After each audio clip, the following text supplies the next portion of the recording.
Better than 105 degrees on the outside in downtown Phoenix, Arizona.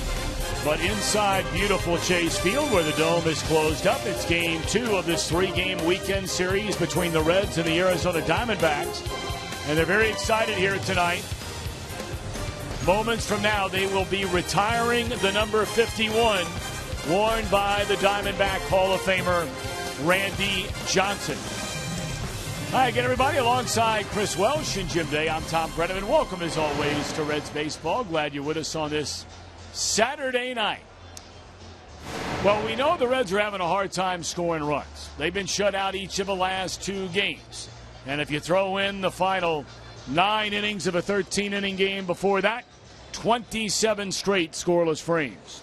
That's frustrating, I think, at the very least for Brian Price. But I'll give you Joey Votto and raise you, well, maybe the rest of the team. Yeah. The difference between really great players and the regular players aren't necessarily the peaks at which they perform at. It's the valleys that they dip to and how long they're in the valleys until they start climbing again. And right now, the rest of the ball club is simply in one of those very frustrating valleys. As Joey Votto is getting it done night after night, he's on base seemingly every time he comes to the plate.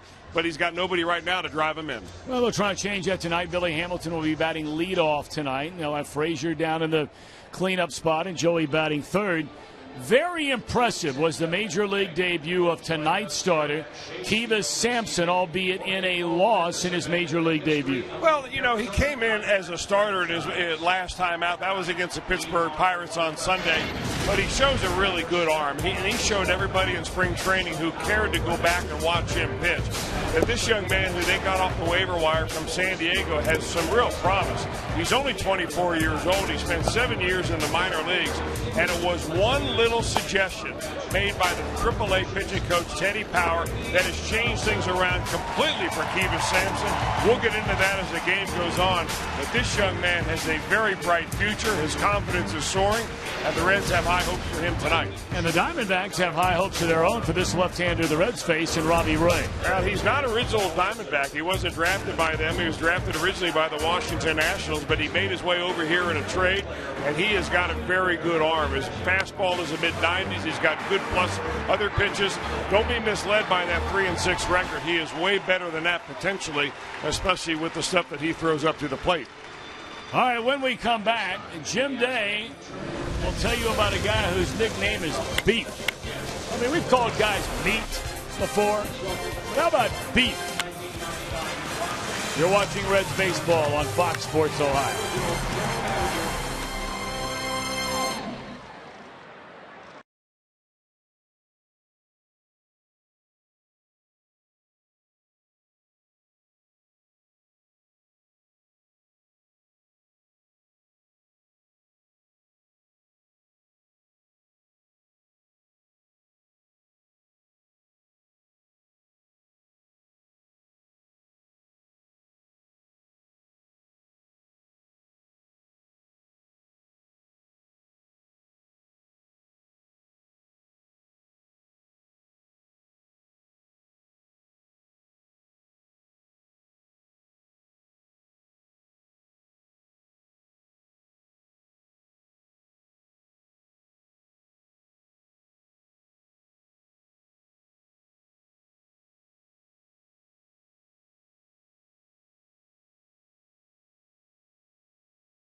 USA Regional Tourism Network. Stay close to CincinnatiUSA.com. By Chevy. Check out their award-winning lineup only at your Tri-State Chevy dealer.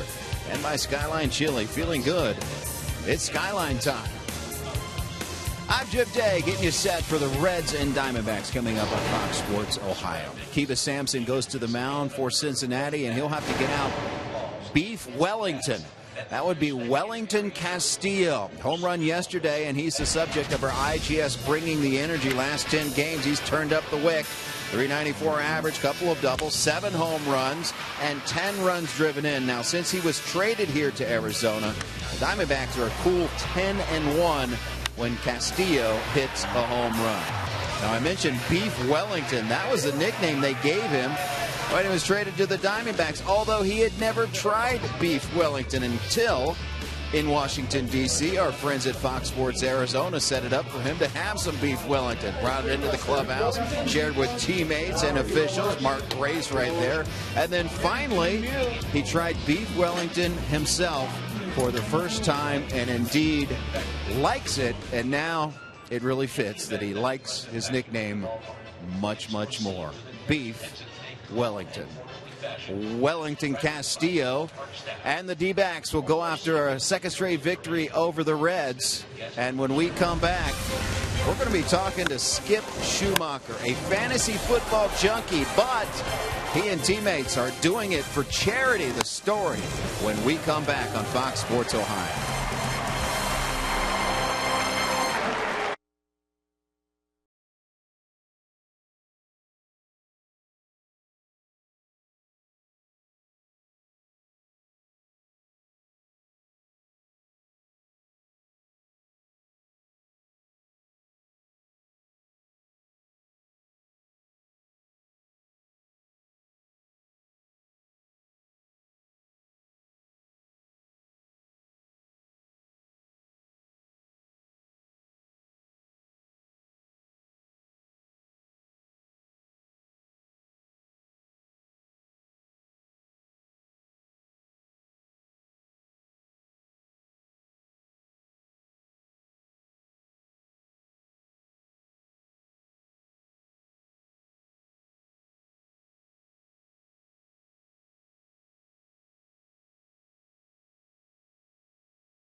Transmitted in any form, and the accounts and descriptions of this game may not be disseminated without the express written consent of the Cincinnati Reds.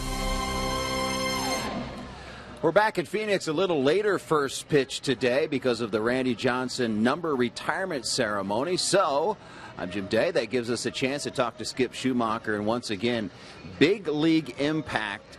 We want to talk about this in the fantasy football event you got going on. Where did the big league impact start? Adam Wainwright a few years ago was thinking of ways to interact players with the fans and to raise money doing it. So he thought of this idea about 5 years ago, sitting in a hotel room with me and his brother, and now it's kind of coming to life. And it's pretty cool. Did it last year for the first year, raised $450,000 for charities, and it's 100% charitable, which is an amazing thing. That is a tremendous initiative when it's 100% of the money going to charity. Fantasy football is so big. Are you a junkie? Yeah, I'm in four different leagues. So, I'd like to tell you that I've won every single year, but I'm bottom of the barrel usually every year. And I'm on every site, and I have 4 different subscriptions to magazines, and nothing's working. So I'm trying to follow Matthew Berry this year, and hopefully he can give me some inside tricks. All right, tell us about this event. You did it last year. Now, it's set up, it can be for individuals, but really geared towards companies to give an opportunity for their clients or their employees to play fantasy football against Reds players, and it's you, Todd Frazier, Brian Pena, Zach Cozart. So explain the event. Yeah, it's really cool. There's going to be 3 different teams, or leagues, I should say, but groups of the Big League Impact. So Zach Cozart will be the commissioner of one, Todd Frazier will be the commissioner of one, myself and Brian Pena.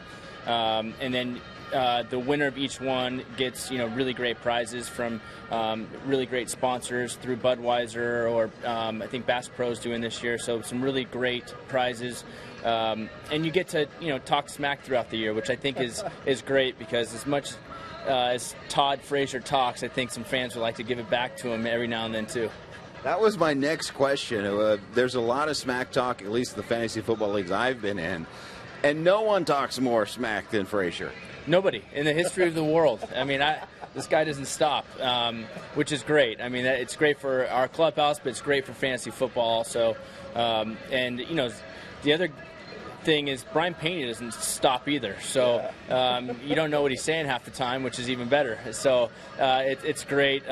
Pena's huge Patriots fan, so he drafts 4 or 5 Patriots every year, so who is going off the board right away is Brady and Gronk and all these guys, so you have an idea what's coming. But it's a really fun event, and going to a great cause. And really once in a lifetime, because you guys sign autographs and you're at certain events, but people that donate to this are able to sit at a table with you guys and go through the whole year of fantasy football. That can be a once in a lifetime event. Yeah, and it's an all-day event too. It's there's lunch there. You get to do a tour of the clubhouse this year. We'll take you inside the clubhouse, show you the locker room, the inside of the training room, the weight room. You get to do the Reds Hall of Fame, check out that. You get to go to batting practice that day on the field, and you get to obviously go to the game that night. So it's a great event for all sorts of different kinds of people who are big football and baseball fans. And as you said, raised $450,000 across the country last year. And if you'd like more information, it's August 25th. It's at Great American Ballpark. BigLeagueImpact.org. BigLeagueImpact.org for all the information. And we'd certainly love for anyone out there to take part in it. Skip, appreciate it. Awesome. Thanks for doing this for us. All right, we'll step aside for a break. On the other side, we'll go back to Cincinnati, where they'll be talking about Randy Johnson. This is his day. As home of the Reds, Fox Sports Ohio rolls on. Stay with us.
Left-hander in the history of the game, Randy Johnson's number retired here in Arizona. Let's quickly check the Reds starting lineup. But first, Billy Hamilton is back in a leadoff spot. And I want to get to Jim Day very quickly, who has more on that. Jim?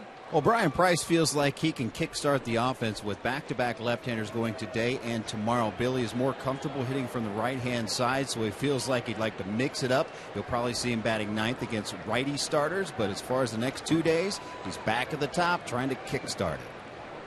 All righty, Jim Day will give you the rest of the Reds starting lineup. Robbie Ray, a left-hander on the mound for Arizona. And Hamilton digging in. Here we go, game 2 of this series. And first pitch swinging, a little fly ball, and that didn't take long. 1 pitch and 1 out. We're underway. We look at the Reds starting lineup under manager Brian Price, presented by Mayan. Phillips at second base. Votto will bat third tonight. Frazier in the cleanup spot. Bruce in right, Bird in left. Suarez, Barnhart, Sampson at the bottom. Robbie Ray makes his 13th start of the season for Arizona. Well, as his 19th start in his major league career, he's only 23 years old. He will turn 24 in October. Young man that was originally drafted by the Washington Nationals, 12th round, 2010.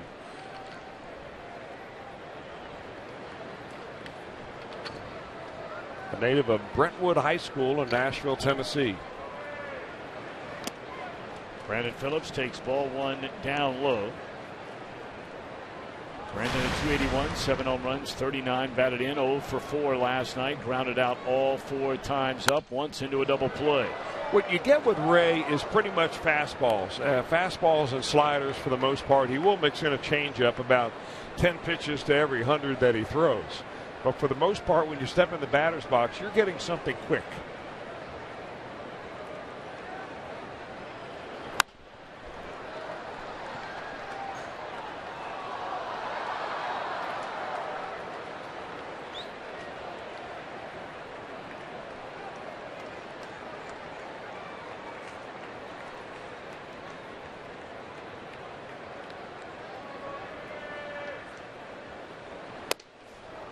Two balls and 2 strikes on Brandon. Joey Votto to follow, just underway. The original scheduled start time of this one on your schedules that you may have picked up before the season started said 10 after 8, 10 after 5 here locally, but because of the retirement ceremony of Randy Johnson's number, as that one is dropped into left center field, a 1-out single by Brandon Phillips.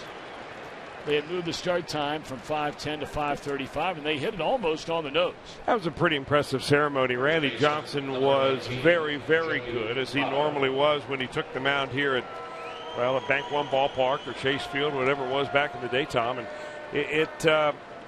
the support that he has from the fans here in Arizona, just astonishing. Of course, when you win 4 Cy Young Awards in a row by wearing the Diamondbacks uniform, that has a way of swaying people on your side.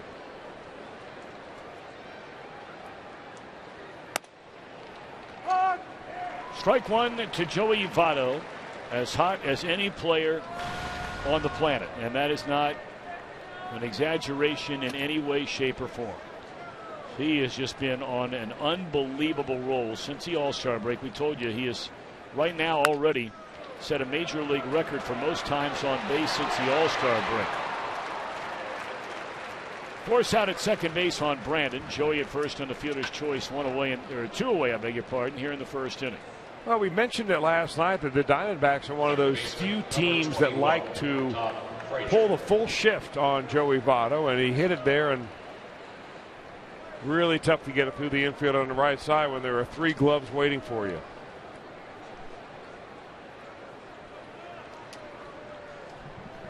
Well, here's Todd Frazier, 261, 27 home runs, 68 runs batted in. You heard the interview that Todd did with Jim Day.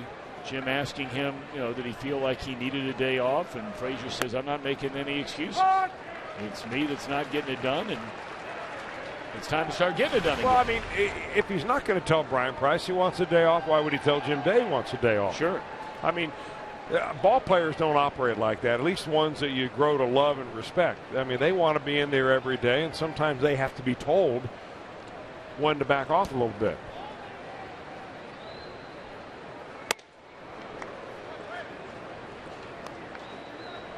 Well, left-hander Ray got a little giddy up on that fastball. That one high and tight to Frazier at 94 miles per hour. 1 ball and 1 strike. Reds come in 48 up, 59 down.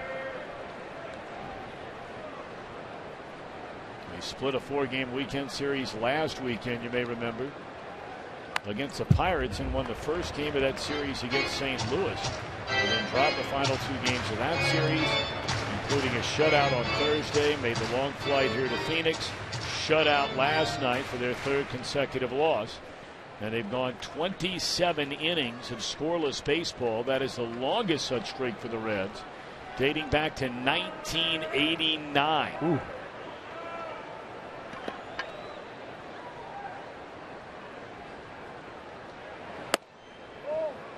Two balls and 2 strikes on Frazier. Got to figure that Robbie Ray is even a little extra fired up tonight. I mean, after witnessing that ceremony involving Randy Johnson, I'm sure that every left-hander who steps on the mound here in Arizona wearing a Diamondbacks uniform ever since will think, maybe I can be the next Randy Johnson. Good luck. Well, that's Johnson-esque right there. Picking up a strikeout. Reds go to 28 straight scoreless innings. Sampson gets the ball when we return.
Among the youngest teams in all of baseball on his roster. His starting lineup reads as follows. Ender Enciarte in right, A.J. Pollock in center. Paul Goldschmidt having a big year at first. Peralta, Castillo, and Lamb in the middle. Castillo on an unbelievable run himself since coming here to the Diamondbacks. Aaron Hill, Nick Ahmed, and Ray on the mound. Kivas Sampson makes his second major league appearance. Had a very nice outing his last time out. There you see it. 6 strikeouts in 5 innings, 3 runs in his major league starting debut. Young man the Reds picked up off the waiver wire from the San Diego Padres over the wintertime. He was taken off the 40-man roster. The Reds were there to grab him. 7 years in the minor leagues, all with the Padres, and held back really by a lack of command. But he's got the arm and he's got the stuff.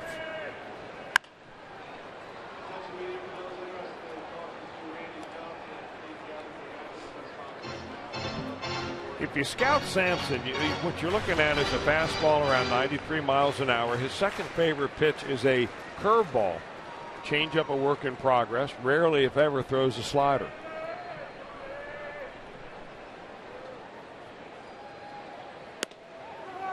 And there's strike 3 called, a fastball at 94, knee high on the outside corner. Enciarte not so sure and has some words for Larry Vanover. Center fielder, number 11. Well, the idea is when you're ahead of the hitter like this, you just lay it right on the black. A nice catch job by Tucker Barnhart. You know, that way you frame it without really moving your glove, and held it right there. A little extra moment for Larry Vanover to make the call.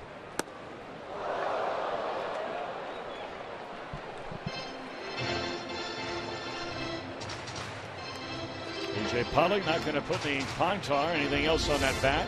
That comes flying out of his hands after this swing and a miss. Thankfully, his teammate didn't get hit in the on-deck circle.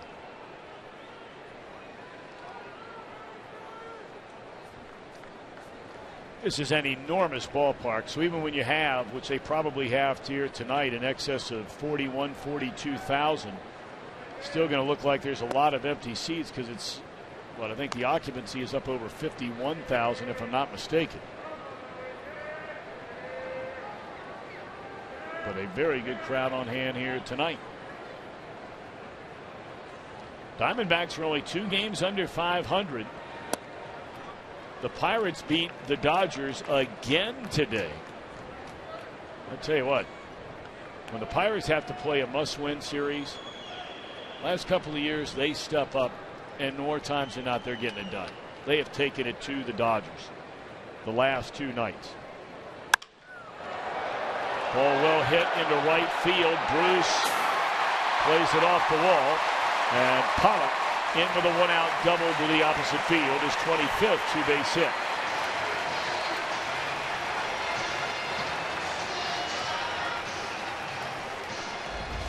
Boy, awfully nice when you get a youngster in your lineup with that kind of power going the other way. He looked a little bit like the batter stepping into the batter's box right now, and Paul Goldschmidt with that swing. Pollock, 27 years old, and gets 25 doubles.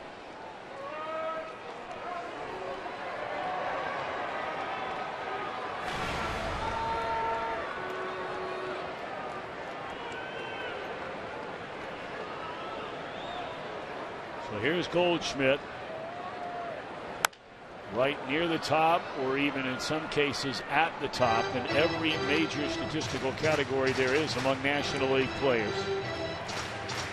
.336 batting average, 22 home runs, 78 runs batted in for Paul Goldschmidt.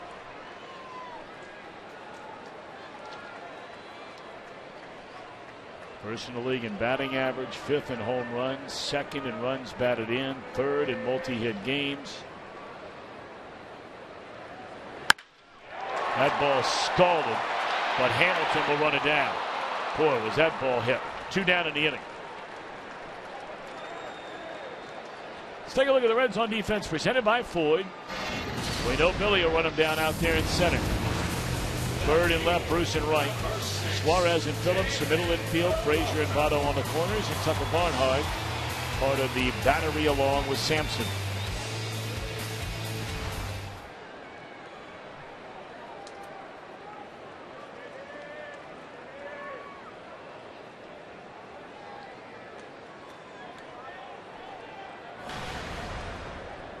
Here's David Peralta. He knocked in the first run of the 2 the Diamondbacks scored in the game last night. It came with a 1-out single to right in the opening inning.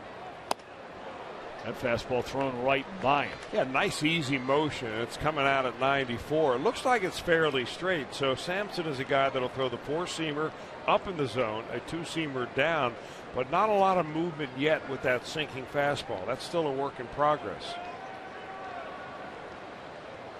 I think you really enticed everybody during our game open tonight, talking about Ted Power making a difference for this young man. Now, with 2 outs in the inning, I'm not going to make the Cardinal sin that I've made roughly around 7,024 times in the past of asking you a question with 2 outs and 2 strikes. Well, I've fallen into that trap many times. Thank you.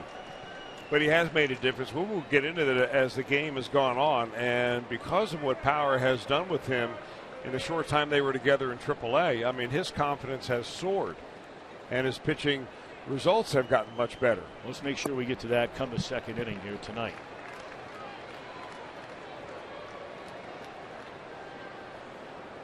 One ball and 2 strikes on David Peralta. There's A.J. Pollock at second base. Scoreless game. We're in the last of the first.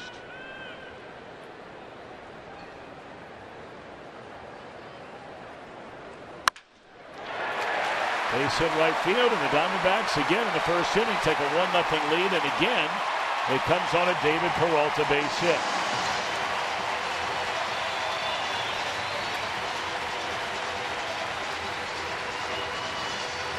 Well, he was ahead in the count, Sampson was. I'm not sure whether this was a cutter or a slider. I guess it was a slider because it registered 90 miles an hour on the radar gun.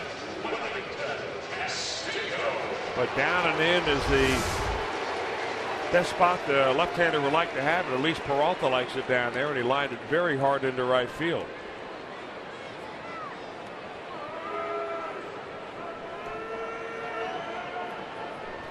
Where Sampson really, I mean, it's tough for a youngster too, Tom, but you know, you take a couple of extra deep breaths, take an extra walk around the mound. Don't get all tight. Don't be in a hurry to deliver the ball to the plate. Give yourself some confidence before you step up there. Well, Beef Wellington Castillo hits a fly ball to center. Jim Day had that feature before the game. We'll circle back to that. Peralta the base hit, and the Diamondbacks with a 1-0 lead.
Forward.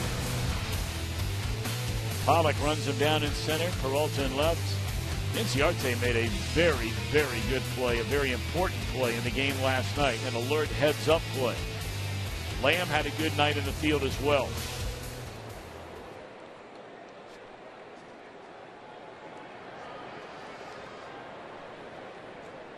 One nothing Diamondbacks. Robbie Ray to face Jay Bruce, Marlon Byrd, Eugenio Suarez.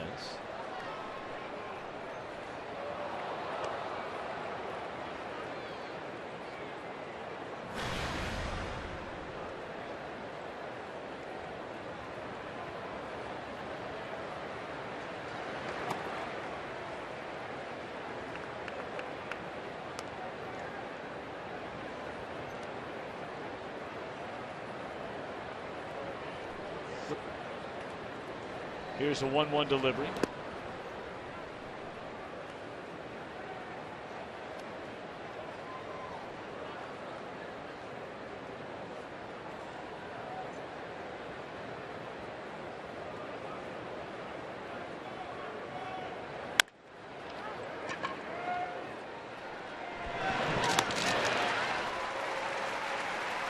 Jay Bruce bounces out. That's the second baseman who throws him out. Left fielder, number 9, Marlon Byrd. And here comes Marlon Byrd at 242, 18 home runs, 39 runs batted in.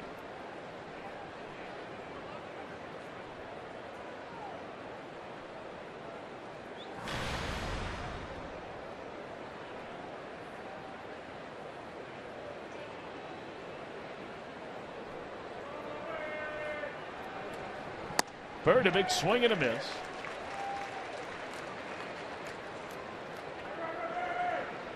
Diamondbacks are playing some of their best baseball of this season right now. They've won 9 of 13, 10 out of 15, 11 of their last 18. And now, granted, there are teams in front of them in their division. If they were to get a win tonight with the Dodgers having lost, the Giants having lost again, I mean, they would only be 4.5 games behind the Giants for second place. They're 7 back in the wild card. The Cubs have just dominated the San Francisco Giants this weekend. They beat them for a third straight time earlier today at Wrigley Field, 8-6 a final. So Chip Hale's team, although no one's talking about him, a lot of people don't believe they can do it, as that is a foul ball at the first base line. The bottom line is, Chris, is you're not having to motivate guys about at least something to play for. There's a carrot that you can actually see that's out there dangling in front of you. Well, there is, Tom, and it's clear to see that the Diamondbacks team right now is a team that you describe as the sum of the team is a lot better than the individual parts. I mean, because if you look at them on paper, side by side with the lineup that the Reds running out there, there's no question who's got the better team on paper. But right now, the Diamondbacks feel like they're playing for something. They're playing in a different way than the Reds. I'm not ever implied that the Reds don't play hard, because they do play hard. But when you've got a team effort going for one goal, it's a lot different than individual guys going for their individual things. And they believe right now. Of course, it helps being in a division where they don't have the St. Louis Cardinals running away with everything, too.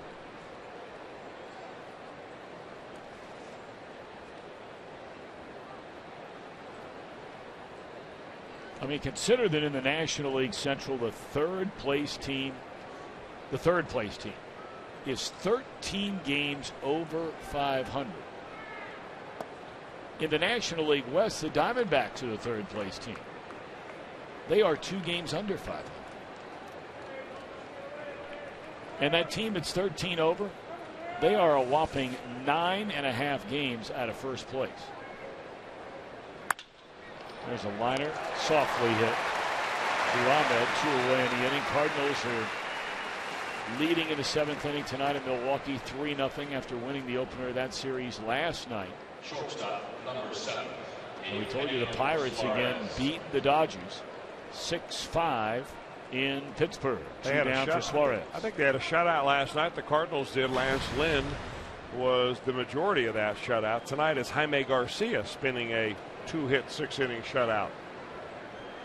So they're working on the same kind of scoreless inning streak the other way that the Reds are, because they shut out the Reds from the 4th inning on in Game 2 of that series this week at Bank One Ball, or at Great American Ballpark. They shut them out the next day.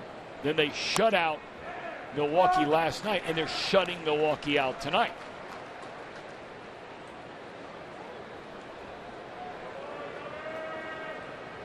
One and one.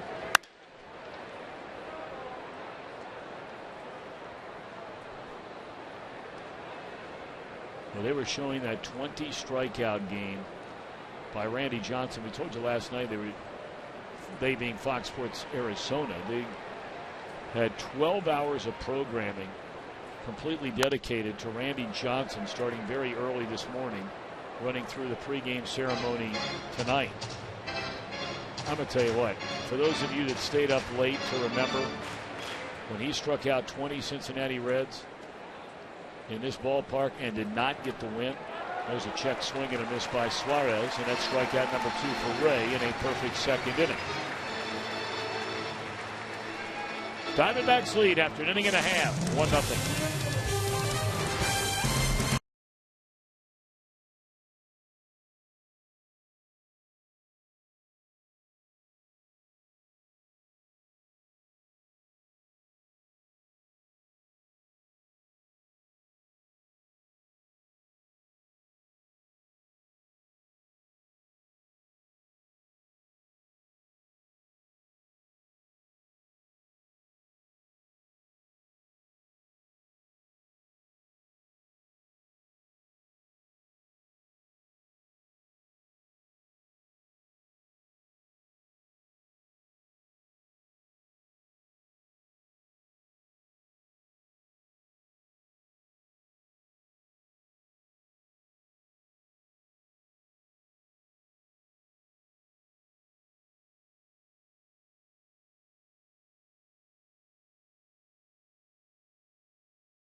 Ohio Data Strong fan, and you might just see yourself in an upcoming broadcast. It's brought to you by T-Mobile. We'll have our Data Strong fan of the game shot a little bit later on. I want to get back to something Chris Welsh sort of teased us with before the first pitch here tonight as it relates to Ted Power. Well, former Red, outstanding pitcher in the big leagues for a long, long time. He did a little bit of everything in his career, and he's been the pitching coach at Louisville the last number of seasons, where Sampson was before he got here. Yeah, and an awfully good one, too, Ted Power is. And, I mean, he's kind of the finishing artist of all those young players that come up and they get advice and they get words and wisdom and coaxing and challenge from lots of different people along the way. So, I mean, any one pitching coach is always reluctant to take the credit. But one thing that Ted Power said to Sampson, said, you know, through your whole career, you are standing over here on this side of the rubber. Why don't you, that would be the third base side of the rubber.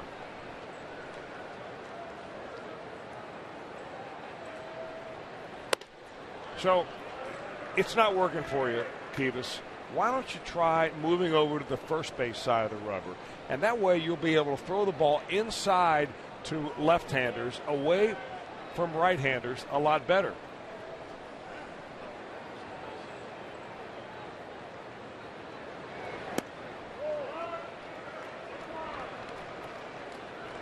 So he made that little change, Sampson did, and didn't really run with it very much, and then went back to the third base side again because that's the way he had always been taught to pitch. And there is some advantage if you can pitch from the third base side. Much great advantage, especially when it comes to your breaking ball and right-handed hitters. But he just could not get that ball consistently on the first base side of home plate. So Ted finally challenged him and said, listen, if you're going to give it a try, I really think it's going to help you. Why don't you give it a try and embrace it? And he did it before his last start down with AAA with the Louisville Bats. And all of a sudden, Sampson threw the ball where he wanted to. His breaking ball was better. His confidence soared. And the next thing you know, he's in the major leagues. And not just in the major leagues, but pitching well in the 2 times that he's been out here for the Reds. And to give you an idea, his final start before the Reds brought him up for AAA Louisville, he went 8 innings, allowed 5 hits, and no runs. The 2 starts prior, he pitched a total of 8 innings and gave up 10 earned runs. And there is strike 3 called to Jake Lamb. Second strikeout for Tebas.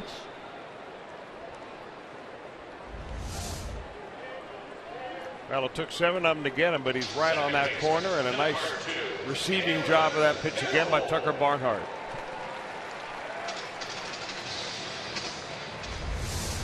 Told you, Kivas is 24 years old, just turned 24 during the offseason. Originally was a 4th-round draft pick by San Diego in 2009. Claimed off waivers as a 6-year minor league free agent. And, you know, it really is hard to understand what the Padres didn't see for most of Sampson's minor league career. No, it's popped up. Foul ground. Votto with room. 2 away in the inning. Well, I think what they didn't see, Tom, was control of the fastball and a delivery that was consistent enough to see him repeat that and throw it. Although he's 24 years old, at some point after 6 years in the minor leagues, you've got to make a decision on a young man, even if you did get him when he was 18 years old coming out of high school. He went to high school at Forest High School in Ocala, Florida, which is not too far from Gainesville. I wonder if the Gators were after him to play football. He looks like a football yes, player. Yes, he does. I mean, he looks like somebody Urban might have been taking a look at before, of course, Urban finally realized, I got to get back to the heartland. But the good side of the numbers for Sampson in the minors is that he had more strikeouts and innings pitched when you add them all up. 607 innings pitched in the minor leagues and 634 strikeouts. So that shows me arm potential. Sure.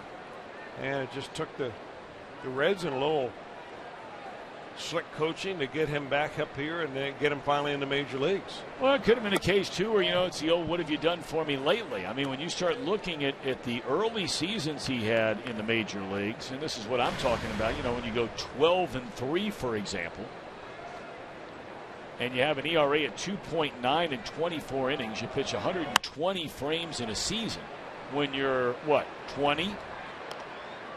The next year you go 8-11, but then you come back, Chris, at 13. You go 10-4 at Double-A your first year there, with an ERA at 2.2.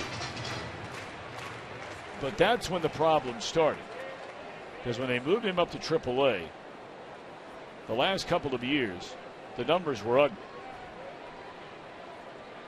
Although last year, for the first time, he pitched over half of his season out of the bullpen. In the air, and Sampson puts together a 1-2-3 inning. On our way to the third. Diamondbacks in front of the Reds, 1-0.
When Randy Johnson joined Roger Clemens and Kerry Wood as one of 3 pitchers to strike out 20 batters.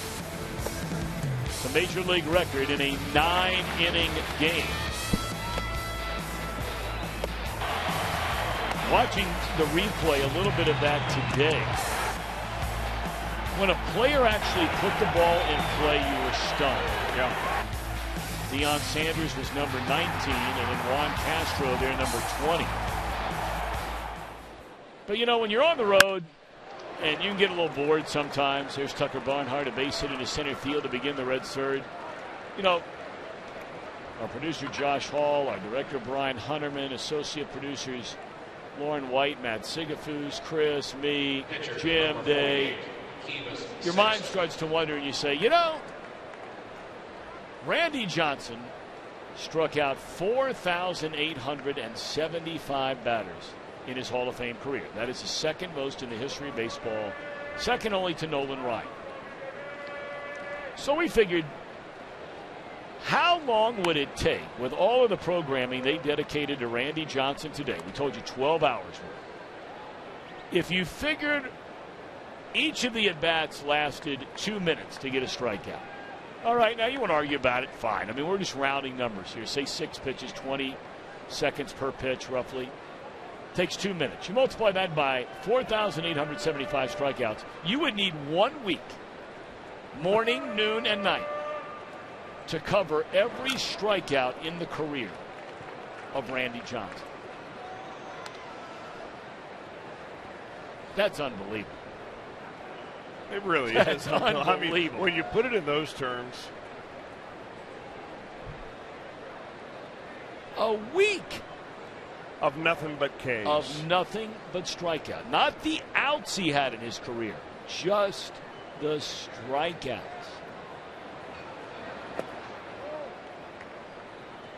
Man, you would see a lot of familiar faces up there, too. Yes, you would. Because there was no one immune from a Randy Johnson strikeout. In fact, that game that he pitched against the Reds, where he struck out 20, Reds had 2 Hall of Famers in that lineup that night. Oh, I see where you're going. Well, you know Barry Larkin batted third. The lineup went Donnie Sadler, Juan Castro, and then Barry Larkin. A pinch hitter later in the game ends up in the Hall of Fame also. And before you scratch your heads, folks, it explodes. That would be Deion Sanders. That's right. In the NFL Hall of Fame. In Canton, Ohio. 2011 number. Sampson cannot get the job done and advance a runner with a bunt.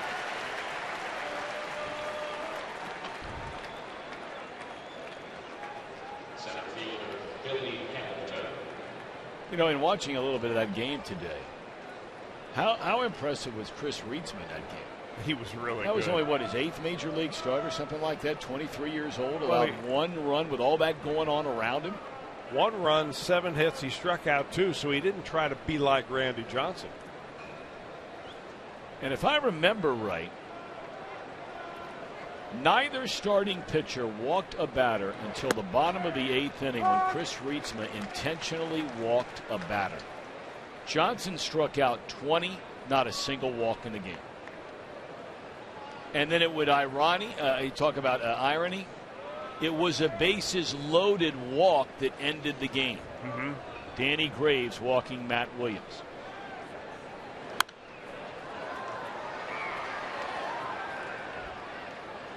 Well, Johnson faced 29 batters and struck out 20 of them. So that's, I mean, if you put the ball in play, that was kind of a moral victory. It really was. That night it was almost unfair.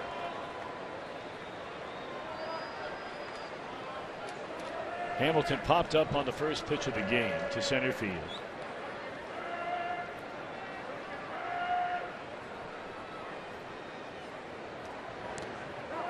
Boy, oh boy, is he scuffling.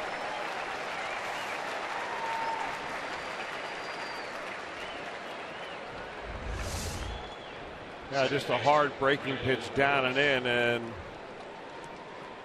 he's just committing so early. Right now, I think that you got a lot of pressure on Billy Hamilton.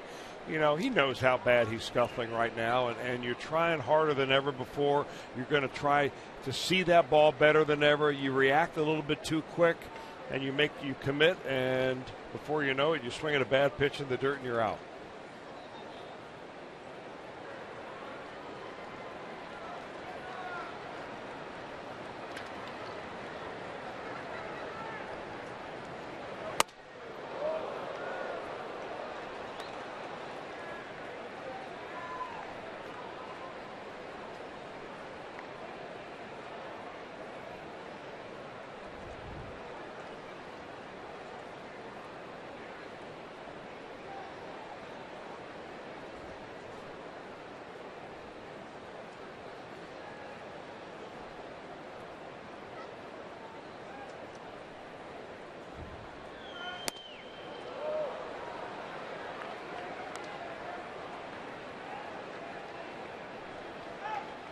Two 2-0 on Brandon Phillips. Reds down 1-0 as they bat here in the third.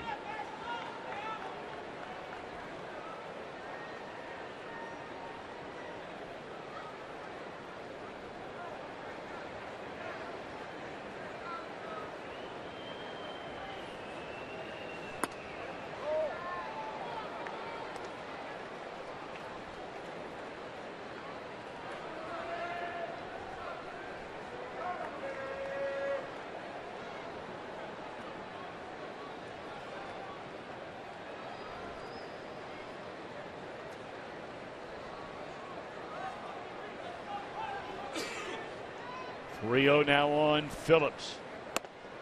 And a borderline strike, but a strike nonetheless, so says Larry Vanover.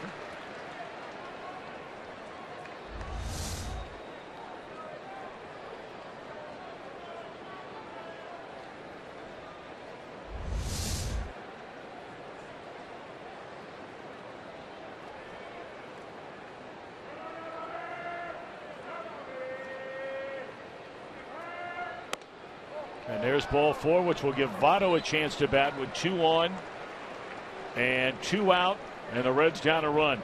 Joey grounded out his last time up. He had a man at first base, but the Diamondbacks still put the shift on him. They had 3 guys, as you see, on that side of the infield, here and here. And that ball dribbled in here, and the play was made on him at second base on a fielder's choice.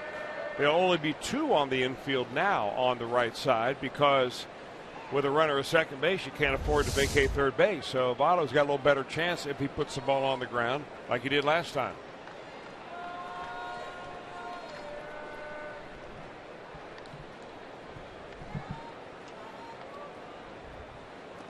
Breaking ball away from Votto. The inning started with Barnhart a single into center field. Strikeouts to Sampson and Hamilton before the walk to Phillips. Well, I'm sure that Chip Hale is down there wondering how in the world do you walk anybody in front of Joey Votto the way he's going right now. 1-0 pitch. 2-0. It was a 2-0 count, his first time up last night, when Votto doubled to the deepest part of left center field off the wall out by the 413-foot sign. See the numbers for Votto with runners in scoring position at 278. And 33 of his overall 51 runs batted in.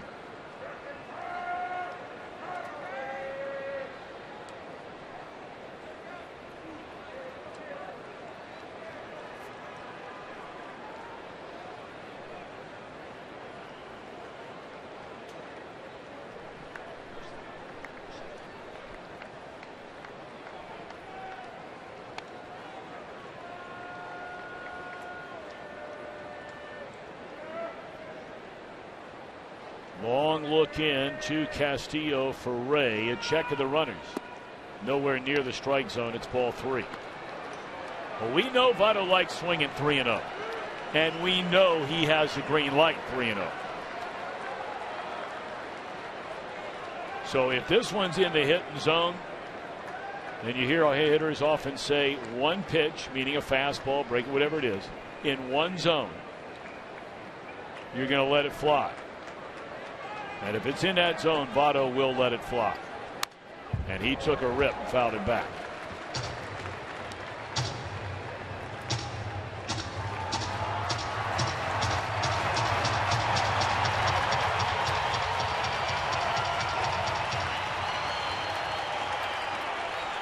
Barnhart leads at second, carrying the tying run. The lead run is Brandon Phillips over at first. 29 consecutive scoreless innings. Votto tries to change that. And now full count as he fouls away a 94-mile-per-hour fastball.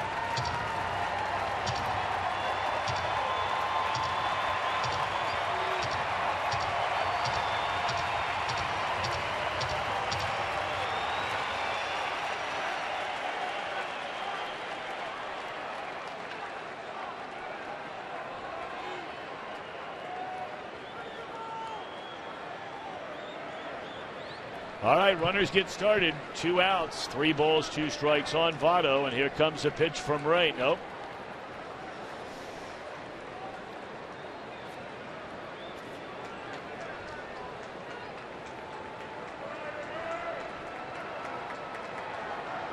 Now, the longer he holds it, the less chance Votto has of whacking it.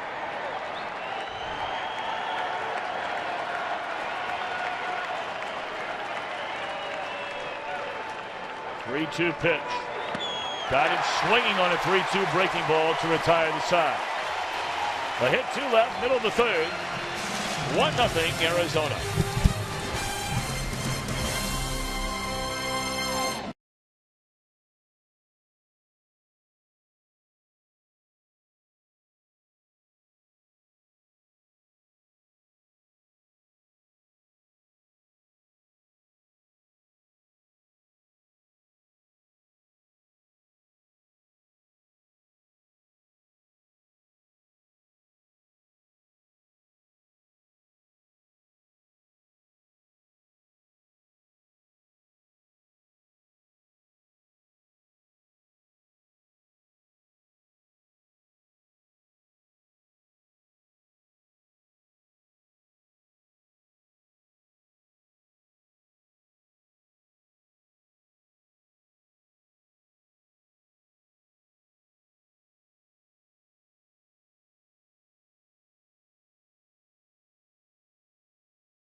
The first two, his family, entire family was in Cincinnati to take it in.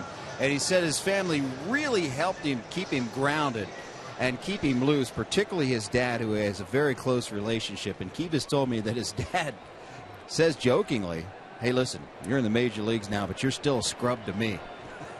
So keep working hard. Don't let your head get big. And he said his dad just helped him stay grounded. Well, good for him. Good for him. In this day and age we live in now, he's very fortunate to have them together and very much in his corner together. So good for Kivas Sampson. There's a tapper to Votto. Quick feed and a nice catch made by Sampson covering the bag. Well, don't miss an unforgettable day at the ballpark. It'll be Saturday, August the 22nd.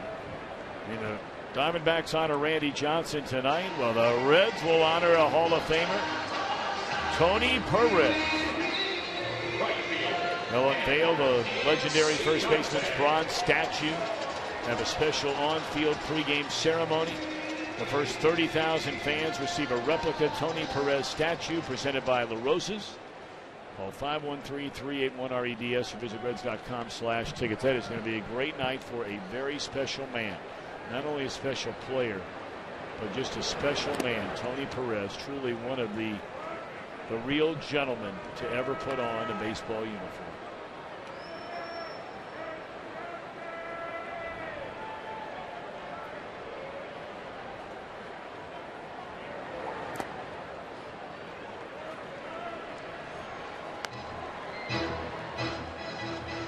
I think it's a pretty safe bet. There will not be an empty seat at Great American Ballpark. Well, there shouldn't be, and I doubt that there would be. You're right. When you say gentlemen, you don't usually use that word when describing baseball players, but that's the first word that should be used with Tony Perez. There are two guys from that grade 8, and they're all expected to be there that night, by the way. So I wanted to make sure everybody was aware of that. But two of them, and I'm not suggesting that they are on gentlemen in some form or fashion. I don't mean to say this in such a way, but I think you would agree with me, Chris. You know where I'm going on this. The two guys that were almost regal-like in the way they carried themselves on those back-to-back World Championship teams were Tony Perez and Cesar Geronimo. Mm-hmm.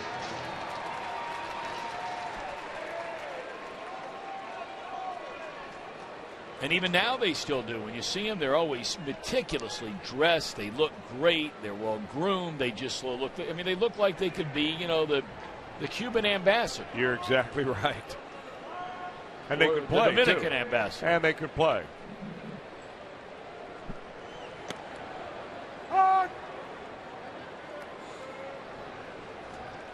Enciarte at first base has 10 stolen bases, and this is one area where Kivas Sampson still could use a little bit of improvement in making that delivery compact, a little quicker footwork to first base. I would not be surprised at all if the Diamondbacks try to run here.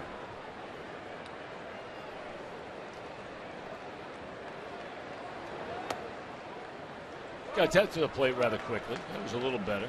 Yeah, not bad, really. Better than the scouting report that I got about him. The thing that you can do, though, as a right-hander is vary the amount of time that you hold the ball.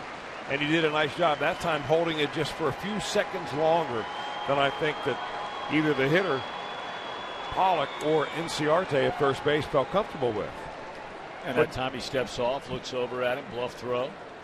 So there's a lot of things you can do without trying to fire over an errant throw to first base. Try to pick a guy off and have the ball go down the right field line.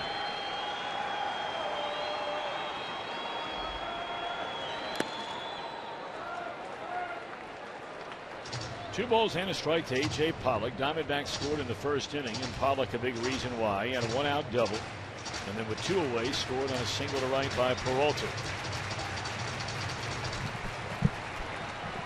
Top two running teams, successfully running teams in the league. Reds 7 more than Arizona.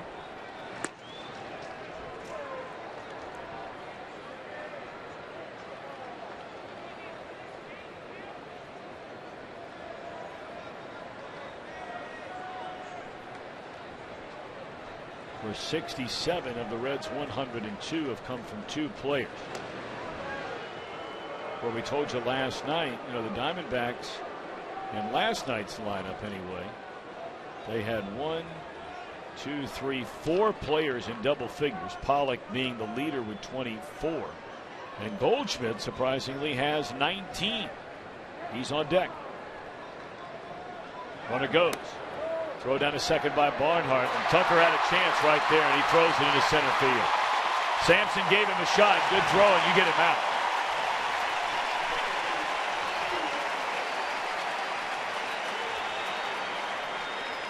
Yeah, the ball had a lot of tail on it. Really did not give Brandon Phillips much of a chance. Phillips is going to be coming in one direction and the ball be tailing in the other. I think that ball really had to be right on the money. And just a little bit of a rush throw by Tucker. Barnhart puts a runner at third base. So a stolen base and an error.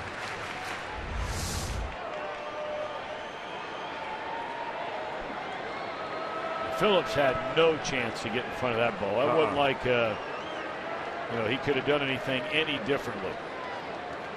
3-1 pitch.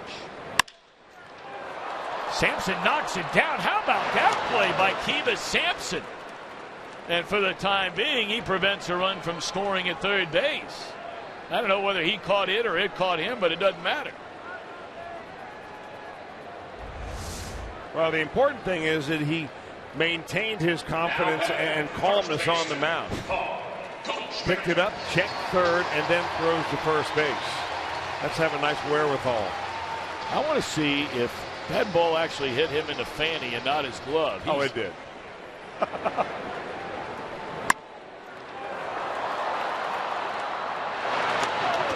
Look, for a minute there, maybe he knocked it down with his glove. Hey, you got to knock it down with your fanny, you knock it down with your fanny. Well done. He has one more tough out to go.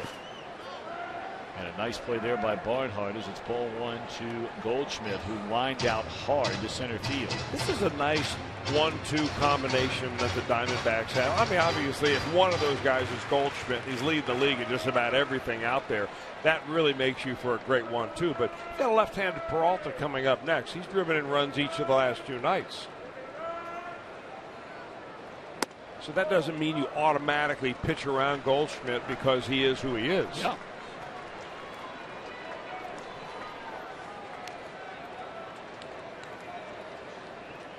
Even though right now he's in a little bit of a cold snap. He did have a 3-hit game, I guess, last Wednesday, but has not done much in any of the other games since or before.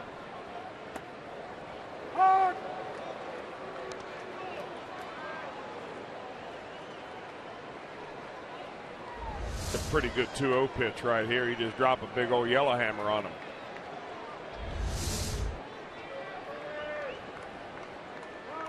Two balls and a strike to Goldschmidt. Inciarte, the runner at third base, 2 out.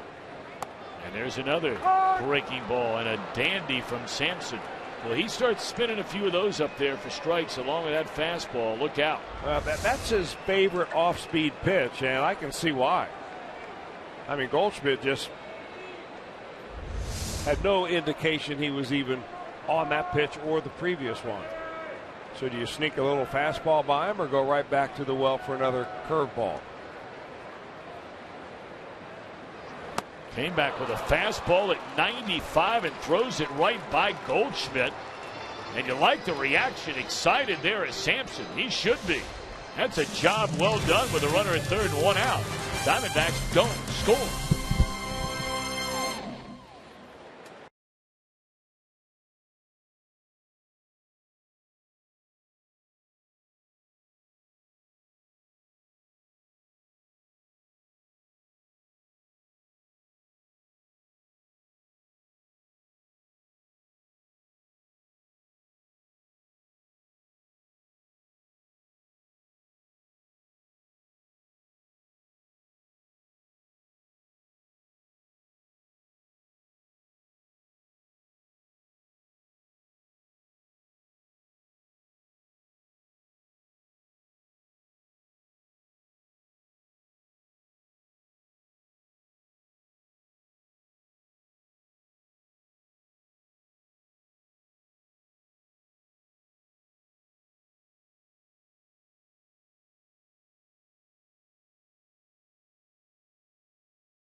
New York Derby as the Red Bulls take on the New York City FC at 7 p.m. Eastern tomorrow on Fox Sports 1, sponsored by Audi.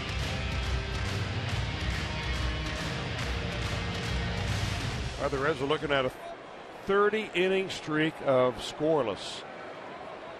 That's the longest, as we told you earlier, since 1989, and it'll be Todd Frazier to lead off the top of the 4th inning to try to break that streak. Well, he got it up in the air. Sounded like he may have hit it towards the end of the bat. So one pitch and one out. I think a piece of the bat flew off.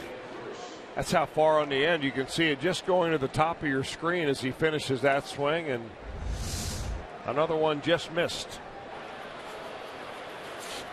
Here comes Jay Bruce. He bounced out to the second baseman, his only time up.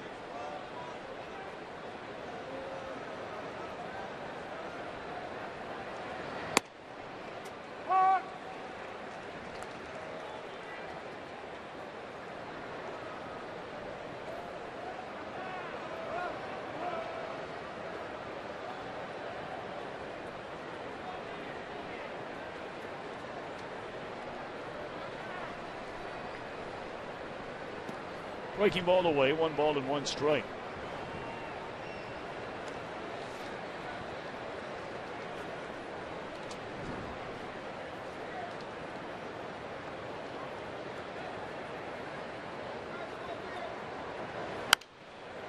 We talked about Ray already working on his 3rd organization, but he's very, very highly thought of. One time was a Nationals number 5 prospect in 2013. Then went over to the Tigers and began rated as their number 4 prospect in his major league debut. He beat the Houston Astros, wound up going to the Arizona Fall League in 4 starts, 2014. And that's a hard hit ball, but right at the second baseman in shallow right field. 2 out. And tonight he pitches for the first time ever against the Reds after coming over from the Tigers in that D.D. Gregorius trade. Well, cheer on the Reds. They take on Arizona at home August the 20th through the 23rd at Great American Ballpark. And thanks to our friends from Reach Savings Magazine, you can save with that 4 for $48 ticket offer. For only $48, 4 view-level tickets plus 4 exclusive Reds hats. It's going to be a great weekend. It's going to be a great homestand. It's an odd homestand. I say odd in that 4 teams are going to be coming in. A 2-game series. A return visit after the Reds went earlier this year to the best team, arguably, in the American League. They have the best record. That would be the Kansas City Royals. So they'll be in for 2. The Diamondbacks will be in for 4 a Thursday, Friday, Saturday, Sunday. The Detroit Tigers come in on a Monday night to make up a game that was rained out from earlier this year. And then the Reds will have a 3-game series against the Los Angeles Dodgers. That's going to be a nice long one. And man, we're going to see some good teams on that homestand. A couple of division leaders.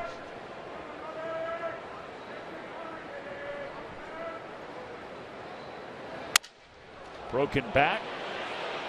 And that's a fair ball by Marlon Byrd. Marlon hustling into second base, and he'll beat the throw with a 1-out double. Or I'm sorry, a 2-out double after the out by Bruce. Now, he nearly had one fall in his last at bat, that one down the right field line. This one, a little breaking ball, gets right in on his hands, but he's able to just about kick up the chalk line.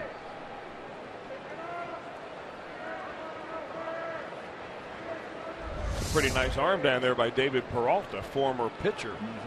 And you can see why.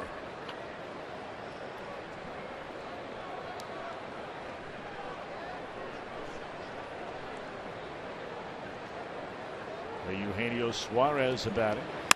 And that ball is clobbered. And the scoreless streak is over. 30 innings of scoreless baseball comes to an end on a 2-out double by Marlon Byrd. And then a 2-run bomb by Eugenio Suarez, and more importantly, it gives the Reds a lead. Well, Suarez has been quite impressive, especially at the plate. And Robbie Ray tries to fool him on the first pitch. It looked like an off-speed pitch, like a changeup. Now Suarez just waded back and drove out of here deep into left field. They haven't been doing that a lot in that dugout. Well, in that dugout, they haven't done it at all, because they were blanked here last night.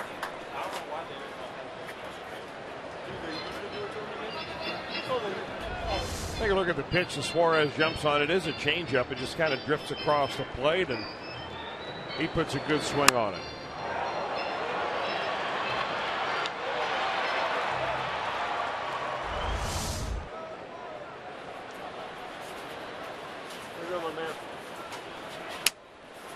Suarez now 6 home runs, 24 runs batted in. There's a fly ball by Barnhart, pretty well hit into deep right center field, but Inciarte at the track will run it down. Ha! Time to exhale. Reds finally on the board. Suarez plays long ball, and the Reds with a 1-run lead.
After having Major League Baseball's worst record the prior year.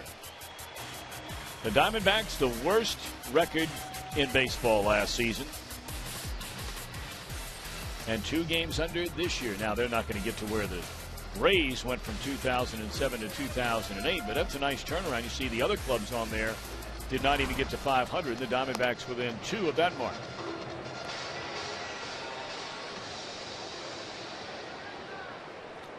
But the big story for the Reds is that man right there, Eugenio Suarez.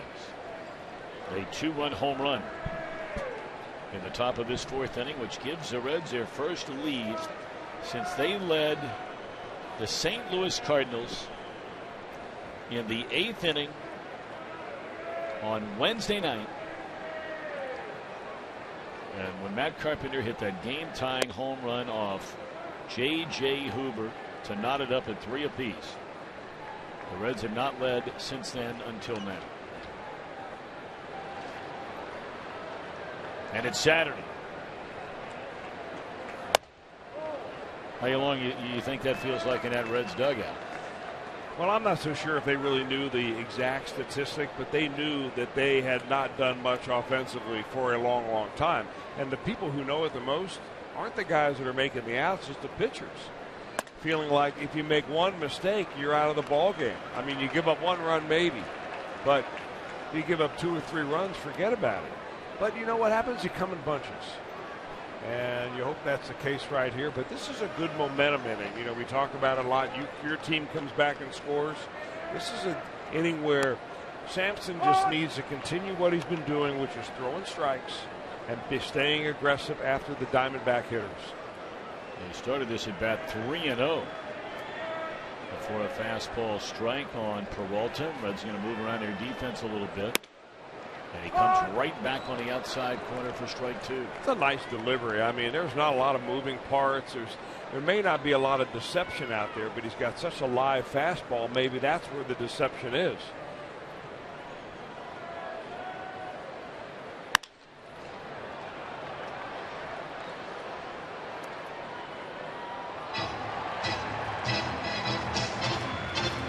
There's emotion again. It reminds you a little bit of Michael Lorenzen, actually. Very small step back, a little bit of a tilt with his shoulders. He flashes his glove high, not quite as high as Lorenzen does, but very similar deliveries overall. One thing that's different, though, between Lorenzen and Sampson, and this is why the move to the first base side of the rubber made so much sense, and why Ted Powers suggested it, is because he always throws across his body just a little bit, maybe by 2 shoe widths. So when you throw across your body a little bit and you're way over on the third base side of the dugout, you have to almost crossfire to get that ball to the first base side of the home plate.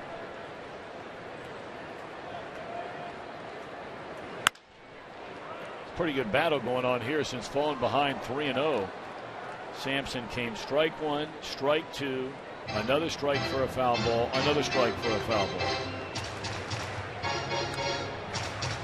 And one more on that last pitch.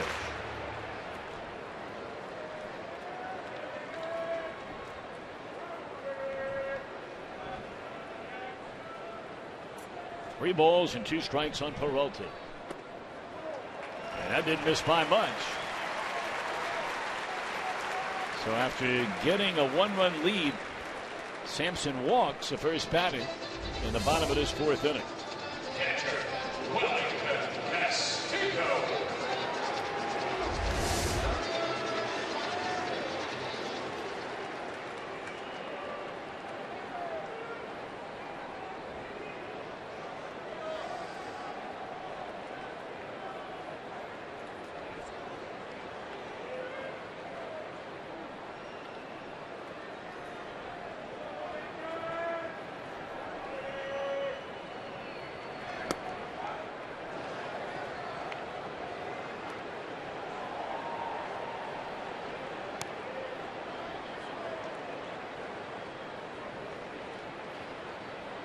Now, we referred to Wellington Castillo as beef. Jim Day, you shared some of that with us before the game today, where when you have a name like Wellington, you mean to tell me that that's a true story? He's never had beef Wellington? He had never had beef Wellington until their recent trip to Washington, D.C., when our brethren, the era Fox Sports Arizona, set it up that he could have some beef Wellington. They actually took it into the clubhouse, and your boy Mark Grace even had some. Well, and then, good, man. yes, and he got his first taste of beef Wellington and actually liked it. And now he likes the nickname even more. And when he comes up to the plate, you can hear the crowd go, beef. We're going to listen for that the next time he comes up. Because, you know, you walk around a lot and call people meat. You know, you're one of those guys, Jim, that when you don't know somebody's name, you know, you'll just say, hey, meat, how are you? That's Chris Welsh, actually. That's Welsh. You know how many times Welsh has called me meat?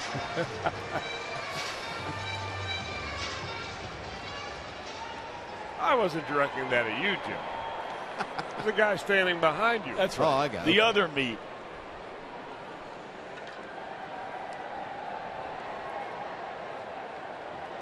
That is almost impossible to believe that guy's never had someone say, hey, I'm bringing you some beef Wellington. Now, I'm not much of a connoisseur on that myself, Jim. Isn't that beef with some kind of a dough crust or something around the outside of it? Isn't that what beef Wellington is? You're putting me on the spot, and I am clueless. Chris, you're I don't think I've had it either. You're not a beef eater anymore, but I mean, isn't that what it is? I think it is, yeah. It's wrapped in some kind of a pastry. Yes. I think. Okay. You can go back to calling me meat now because I didn't know.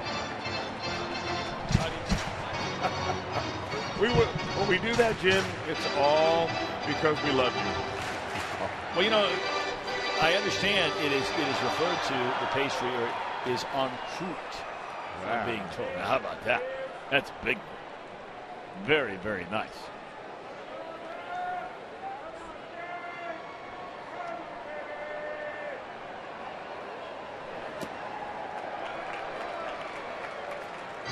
Time to take a little reassessment of things out there if you're Kiva Sampson.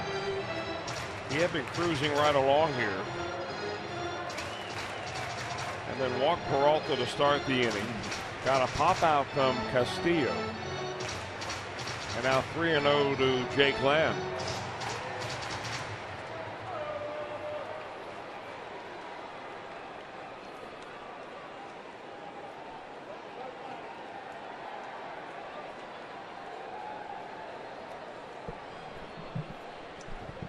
Three balls and no strikes on Lamb, and a throw will send the runner back to the bag.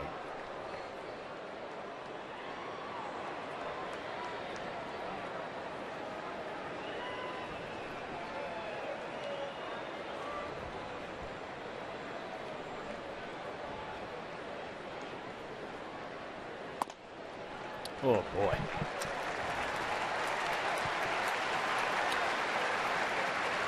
You said before this inning ever began about the momentum and just do what you've done through the front three, and that's throw strikes. You know, it's so weird, and I guess until you pitch, you don't understand how it can happen in your head, but for some reason or another, it's so easy as a pitcher when your team gets a lead to look at the game differently than when you're down by a run. It's mighty easier to pitch when you're losing than when you're winning. And sometimes you're overthinking it, and I think that's probably the case of a lot of young pitchers, including now with Sampson. It's the same game. You got to boil it down to one pitch at a time. Well, maybe to change it up a little bit, he spins up a breaking ball. Strike one to Aaron Hill, who has always been one of those guys, and you can say a lot of guys are, and that would be accurate, but he seems to do a lot of damage on first pitch fastballs in his career. He's a good offensive player. Yeah, good high fastball hitter. Short arms, gets to the pitches that are up in the zone. That first pitch curveball is a nice call.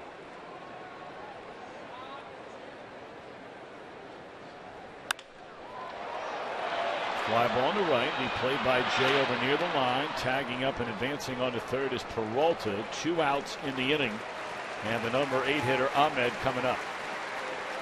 Reds with a 2-1 lead thanks to a 2-run home run in the top of this 4th inning by Suarez.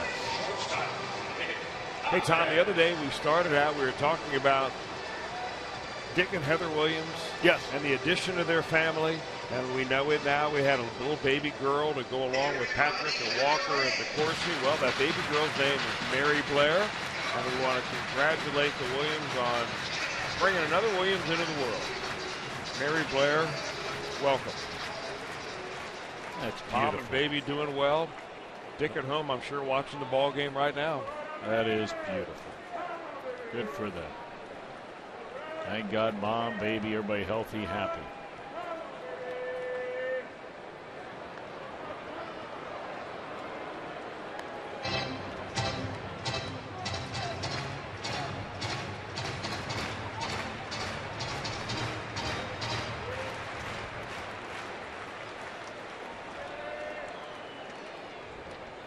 Well, here's the shortstop Ahmed, tying run at third, lead run at first, 2 away.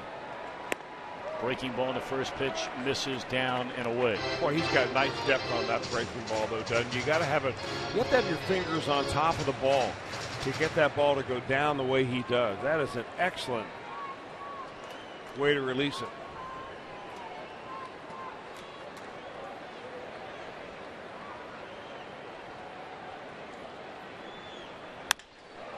Fly ball to right will end the inning. Good work by Sampson. Pitches into a little bit of trouble with a pair of walks, but pitches out of it. And to 4, he has a 2-1 lead.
Ohio brought to you by your local Ford dealer. Ford, go further. By Meyer.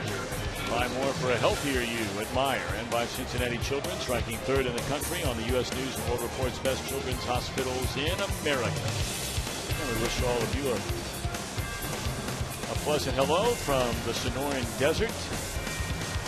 Those watching tonight over at Cincinnati Children's, we certainly hope and pray you've had a good day today and a better one tomorrow. Man, you get outside Phoenix, and I tell you, it doesn't take you long. As big as this whole area is, it still doesn't take you very long to get into the desert. And I mean the desert forever and ever and ever, seemingly. Basically nothing but from here all the way to San Diego, California. And it's a long way when you're going north and east, even further than that.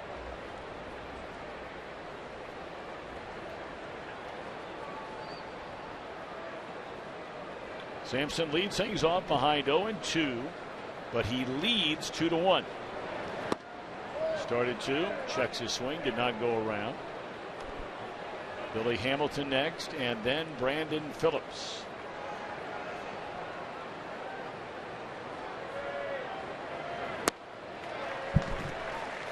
Ray with his 6th strikeout.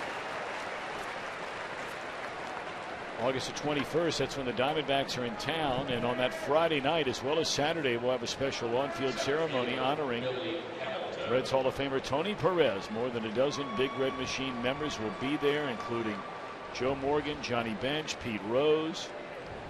Cap off the night with a fireworks show presented by Cooper Tire. 513-381-REDS or visit Reds.com/tickets. One out here in the 5th.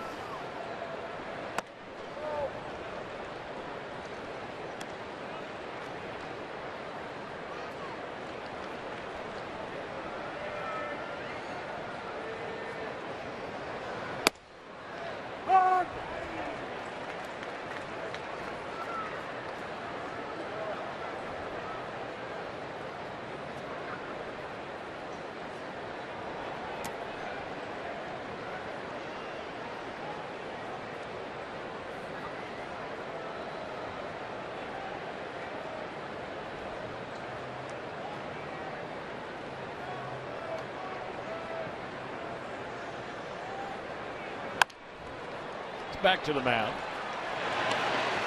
Hamilton 0 for 3, a fly ball, a strikeout, now a ground out.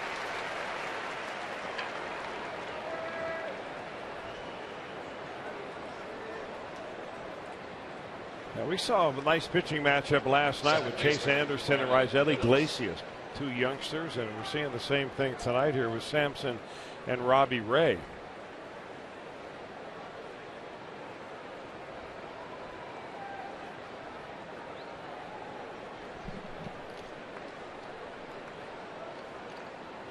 And we expect more of the same tomorrow, where you have Anthony DeSclafani, who's just having a really, really good year as a breaking ball that Brandon nearly fell over. Nearly hit him.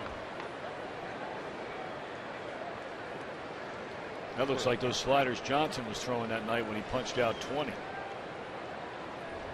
course, it's good to know that if you swing at a pitch and the ball hits you, it is a strike. I'm sure Randy Johnson had a few of those incidents.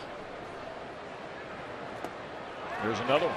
If it works so well, why not come back with it again? Sure. Hey, the Diamondbacks could not be more complimentary of what the job that Raisel Iglesias did last night. They were very impressed. Talking to them behind the cage today before batting or around batting practice time.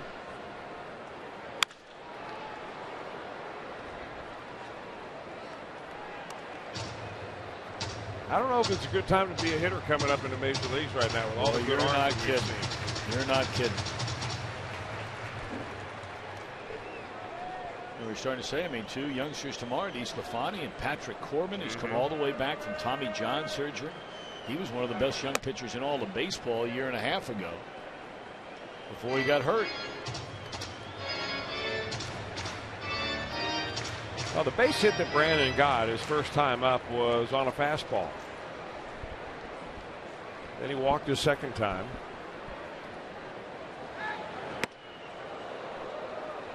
And he has been diving out of the ball, diving away from the pitch just about all night long. It doesn't matter if it's a slider or a fastball down around his feet. Robbie Ray using an old Hoyt Wilhelm strategy. That's right.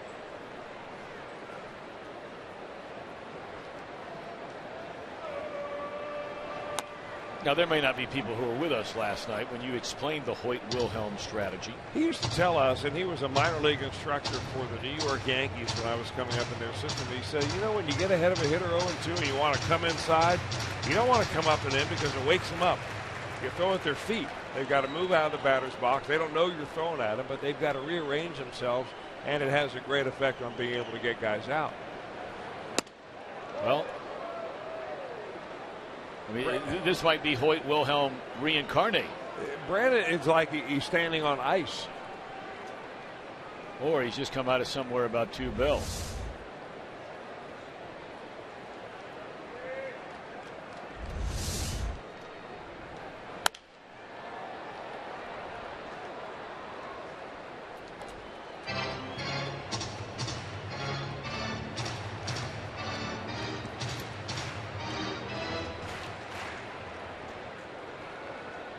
Votto waits in the on-deck circle. Reds with a 2-1 lead, batting here in the 5th. 2 down, nobody on. 9th pitch of the at-bat. And Phillips smokes it into left field. And that ball is gone. It clears the wall in left, and Brandon Phillips, a 9-pitch at-bat, clubs his 4th or 8th home run of the year, and the Reds have a 3-1 lead. That might be the most satisfying at-bat that Brandon Phillips has had all year long. I mean, he was tripping all over himself trying to get out of the way of some of these pitches. He had 2 ugly swings at breaking balls to start the at-bat off. And he just outlasts Robbie Ray when Ray finally hangs the breaking ball and Brandon's there to line it into the seats. So now a 2-run lead for the Reds. A 2-run home run by Suarez. A solo blast with 2 away here in the 5th by that man, Brandon Phillips.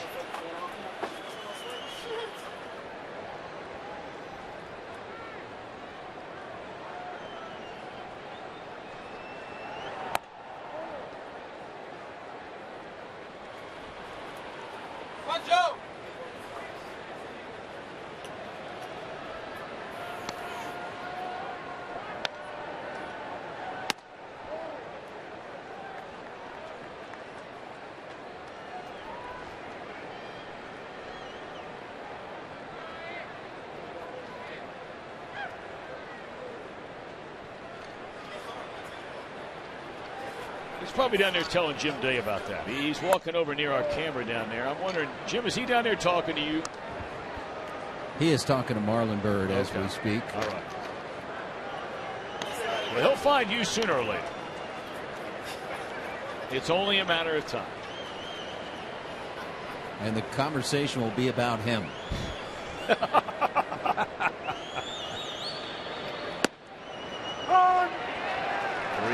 on Votto. You think it's a pretty safe bet there, Jimbo? Book it.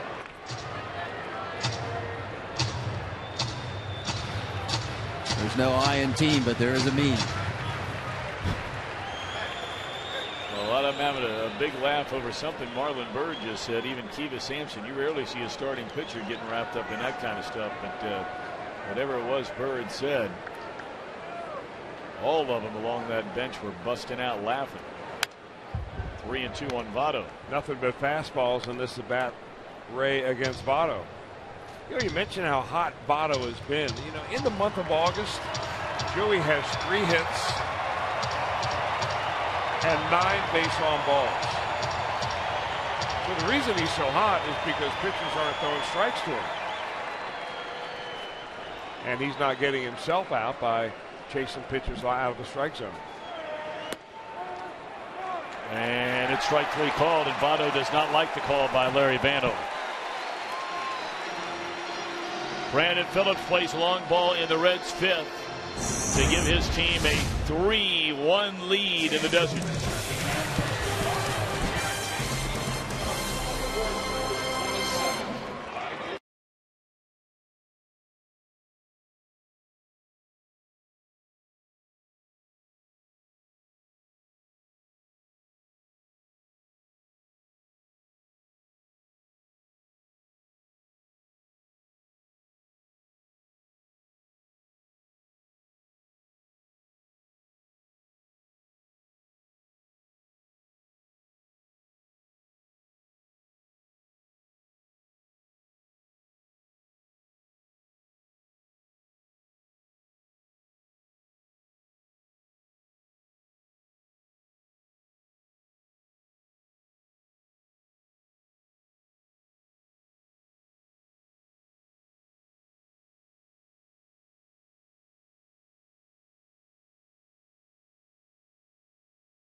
analysis from around the league. MLB Whip Around weeknight, 7 Eastern on Fox Sports 1, streaming live on Fox Sports Go. And here we go. Last of the 5th inning. Young Kiva Sampson from Ocala, Florida, making his second major league appearance. And both have come within the last 5 days since he was brought up from AAA Louisville on the heels of an 8-inning, 5-hit shutout. That was a big inning for him to work out of that jam back in the 4th. I mean, that had all the chances of just imploding on him. You walk the leadoff batter, you get an easy pop-up, you walk the next batter. But he came right back and got Hill and Ahmed on fastball fly balls and out of the inning.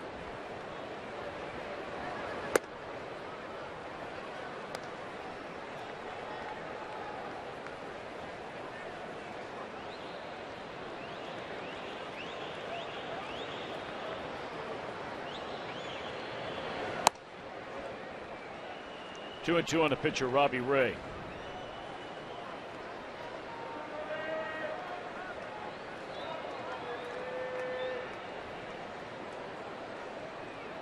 And now trying to put him away.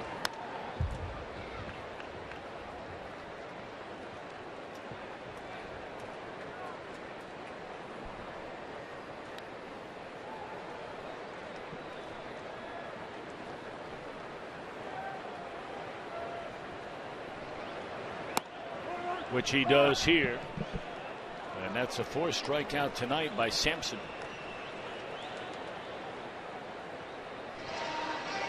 Well, as we promised you earlier in the game, we selected our Data Strong fan photo of the game. Tweet your strongest fan photo. Hashtag Ohio Data Strong Fan, brought to you by T-Mobile.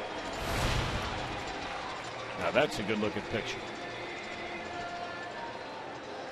Vicky, thank you. Right downtown. You know, I had a fella came up to me at the parking lot before the game today. Guy's been working for the Arizona Diamondbacks in that parking lot ever since they started here in 1998. And during their company Christmas party last December, the Diamondbacks gave away a trip to the All-Star game. And I've known this gentleman for, going all the way really back to 1997. He said to me, I had never been to Cincinnati. He said, it was a trip for two. He said, so my wife and I were able to come, and they came along with the Diamondbacks ownership group, their president, Derek Hall, their primary owner, Ken Kendrick, and a couple of others from the front office. And they brought him and his wife everywhere they went. Big party that was at Union Terminal on Sunday night. The parties that went on Monday night, home run derby, big party along the river on Tuesday leading up to the actual All-Star game that night. And he said, I got to tell you, he said, I could not have been more impressed with 3 things. And I said, yeah, what's that? He said, number 1, ballpark in Cincinnati, unbelievable. Number 2,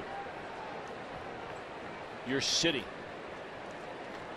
He said, it is amazing what you have going on in your downtown. And I said, okay, well, what's number 3? He said, number 3 is the most important part of it all.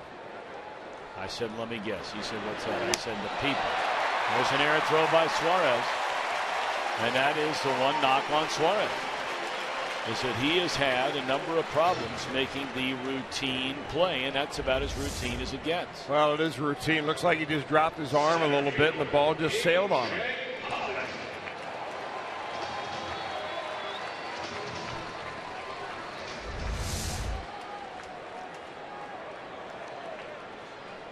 It's so important as an infielder to repeat your fundamentals, and a lot of times when you have time, that means throwing the ball from the same arm slot so that it becomes so mechanical that it's hard to make a throwing error.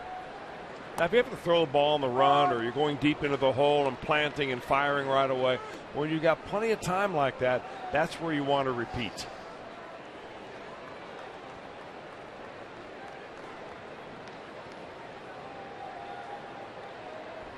That's 11 errors on Suarez. Frazier, the team leader, with 12, but of course Frazier's played in more than double the amount of games as Suarez.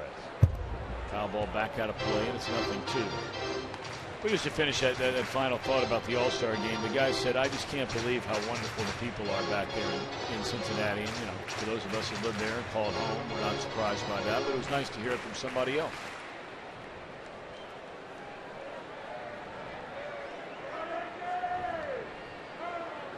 Oh, and 2 on A.J. Pollock.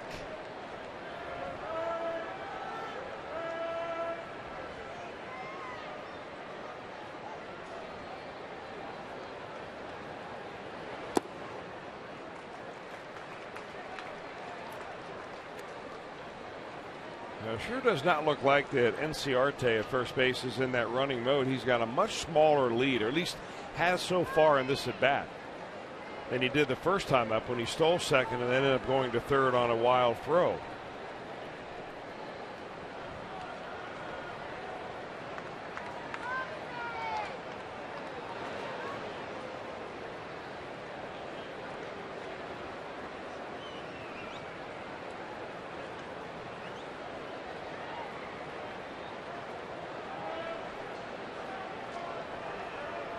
Reds about hit him 5-3. They've outscored him 3-1. 1 ball, 2 strikes. Sampson to Pollock. And then Arte not running. And a lot of foul balls tonight. Well, you got 2 hard throwing pitchers. And Sampson's primary pitch is that 4-seam fastball that he fires up there above the waist, and you're going to have a lot of hitters underneath it. So it's a good night for souvenirs.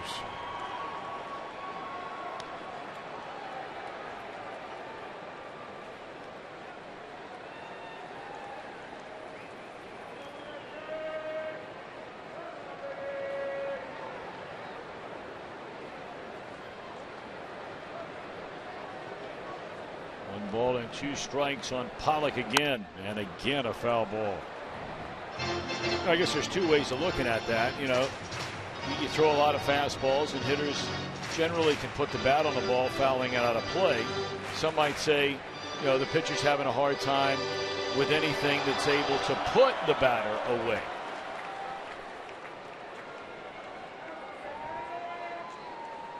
Maybe it's the pitcher in me, but I tend to give the hitter a little more credit. Fair enough.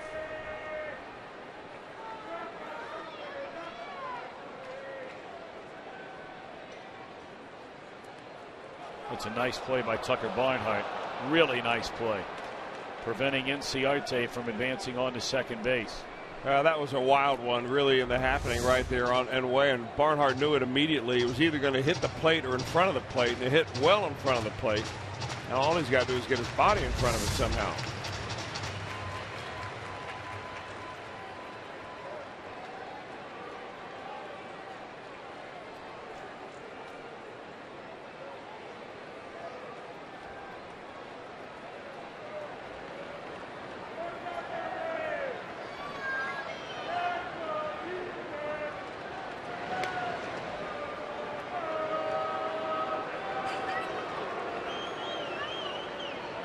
Votto will play first base a couple of different ways. One, when he's got a runner on there who might steal, he'll be right around the bag.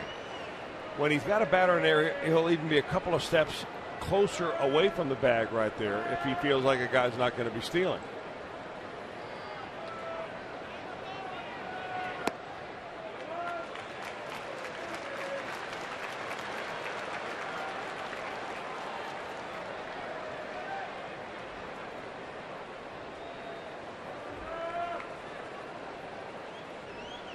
Goldschmidt waits in the on-deck circle. Well, you got to believe the runner Arte at first base will take off here on a 3-2 pitch. We'll see. He is. And there's 2 on for Goldschmidt, who the Reds have done a nice job on so far. Well, they have. They had a nice job on him last night, Raisel Iglesias, and Brian Pena did not want to reveal what the strategy was in getting him out. But take a look at the last 2 pitches here.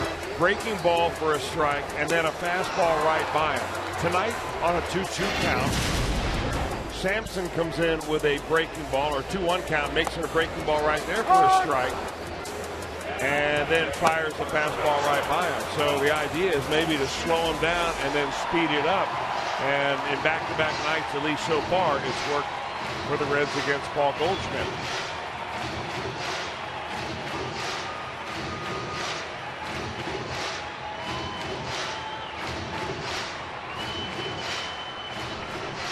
Three walks in the game, and all three for Kivas have come in the last inning and a third. Of course, he wasn't helped in this inning by the error from Suarez. It's a routine out that should have been the second out of the inning. But Sampson compounds that problem by walking the following batter. And here is Goldschmidt. Reds lead 3-1. We're in the fifth. Double play ball here. There's one. That's two. Sampson slams the door in the fifth inning and slams his right fist into that glove. We go to the sixth. This rookie's in line for his first big league win. We've got a long way to go. But yes, sirree, that's a big one for him right there.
Race here, and Randy Johnson is one of the participants in that race, and they are off. And in fact, Randy Johnson, you would think, would get the victory on the night that they retire his number, but no, he stopped short and lets Mark Grace win.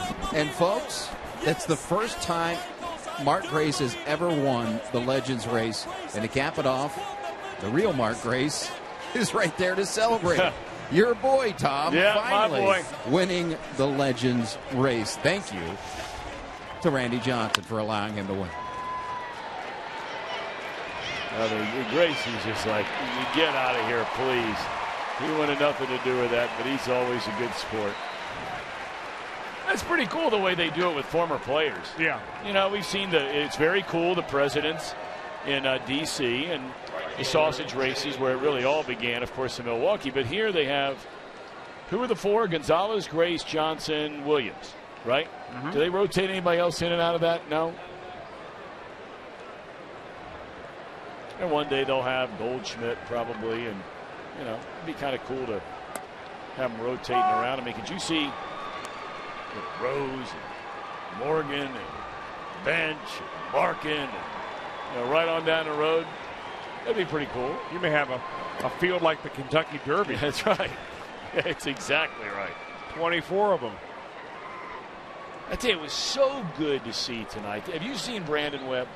No, I did not. Golly day. You know, we were talking about great pitchers, and we know tonight belongs to Randy Johnson. They retired his jersey for those of you that are just joining us. But, you know, Kentucky native, pitched at the University of Kentucky.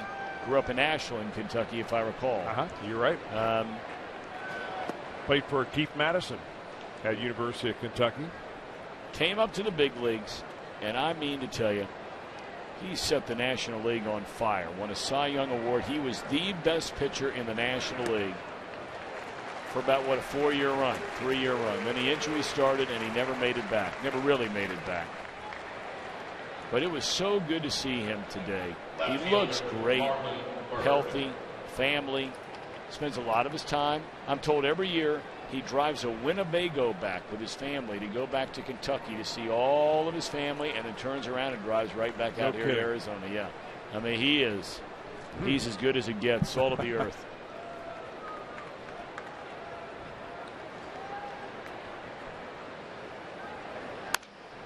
And man, could he pitch. He had a sinker that people just had no chance. I'll never forget the story. Mark Grace, getting back to him for a minute. The first time that Brandon Webb came to big league camp, it just so happened that when he went out to play catch, the first day the entire full squad was together. Mark Grace started playing catch with Brandon Webb. He had no idea who this kid was. And Grace, who won multiple Gold Gloves, of course, as a first baseman. You're not talking about some guy who had bad hands or whatever the case may be. He said he had a hard time just playing catch with Brandon Webb because of all the movement on that sinker. Tough guy to elevate. Reds are gone in order. We move to the bottom of the 6th, 3-1. Reds in front.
Baseball. Get MLB.com at bat for your smartphone or tablet. Reds lead 3-1 as Arizona comes to bat in the last of the 6th inning.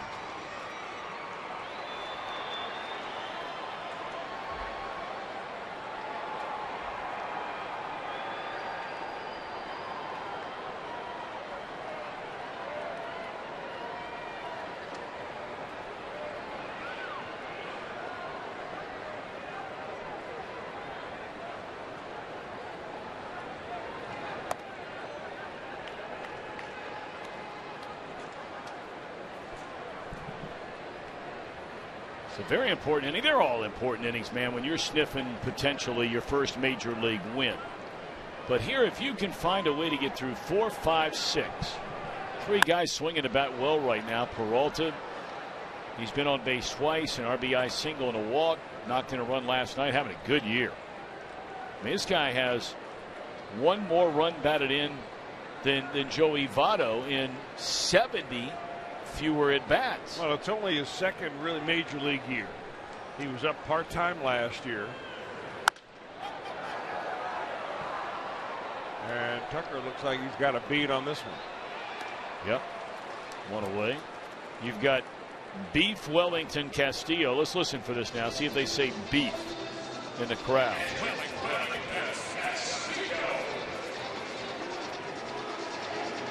Oh, yeah. A little bit. Jim Dave's fist pumping down there in the dugout.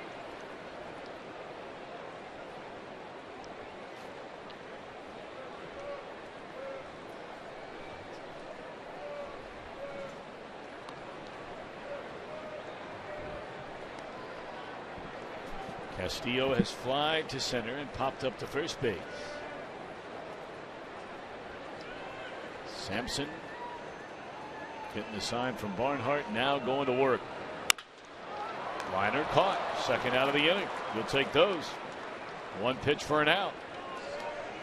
And now it'll be the number 6 hitter, Jake Lamb.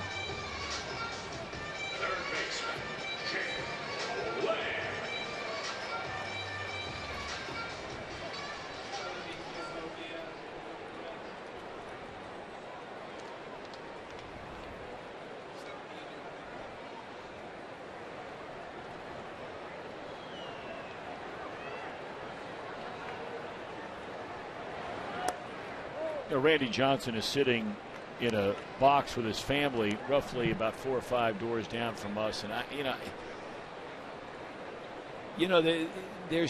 there's a difference between the greats and then the all-time greats.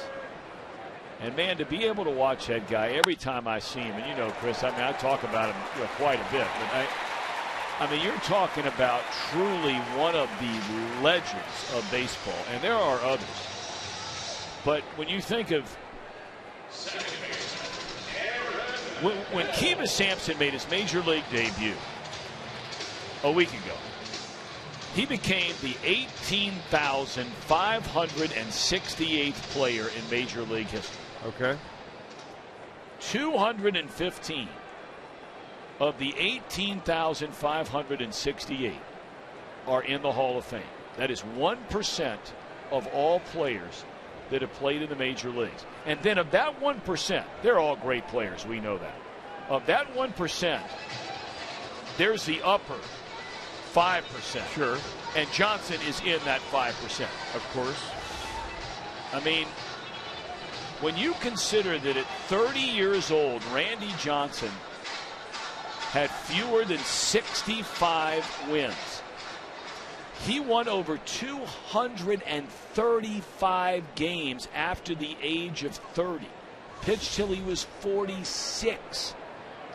And only one pitcher ever had more strikeouts, and that's Nolan Ryan. But, in a day and age where we really pay a lot of attention to numbers and sabermetrics, boy, go dig in the sabermetrics numbers and all of the numbers of Randy Johnson's career, and you will walk away and say, you have got to be kidding. It doesn't matter if it's first time through the batting order, second time through the batting order, runners in scoring position, strikeout to walk ratio.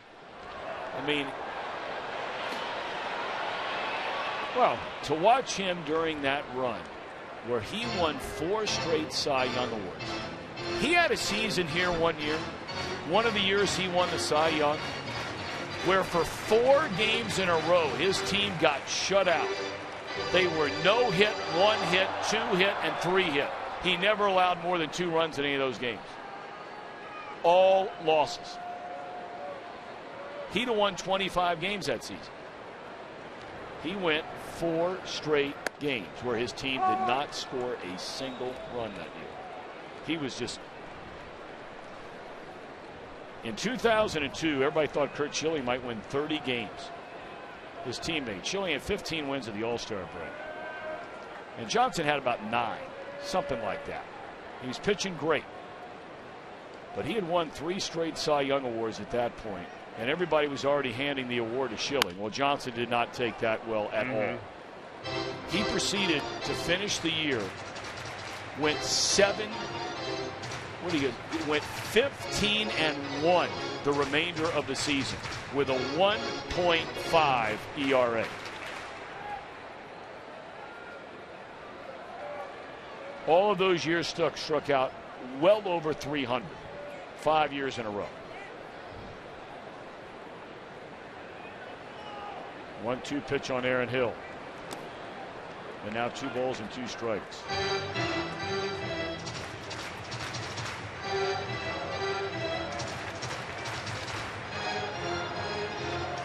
Well, we were talking to him just a few minutes ago in between innings. He said, you know, when I was at the Hall of Fame, and Tom Seaver, who I've come to know pretty well, fellow USC alum, he said I was with Whitey Ford. So it was with all these other pitchers. He says, I just can never look at myself as being anywhere close to the kind of pitcher or pitchers those guys were. 3-2 now on Hill. Well, Sampson started this inning, retired the first 2 very quickly. And now all of a sudden, 1 avoid, 3-2 on Hill. 95 pitches. Here we are in the 6th.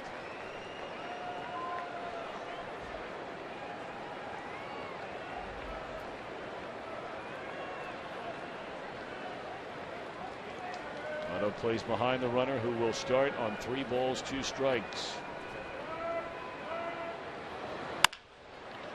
Frazier on the 1-hopper. Man, when this guy needs to make a pitch, he's making a pitch.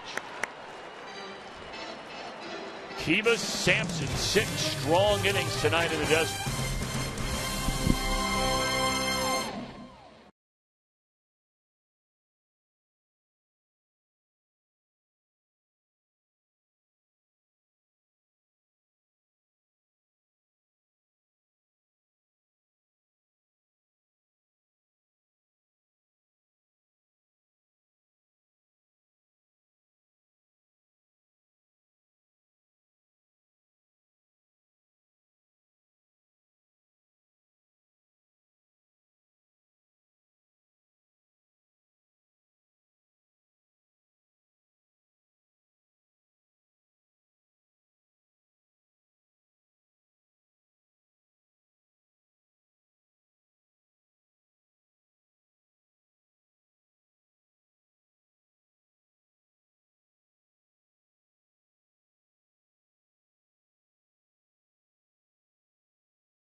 Down a run, and that changed with a man aboard in the 4th when Eugenio Suarez gave the Reds a 2-1 lead with a home run to left, his 6th.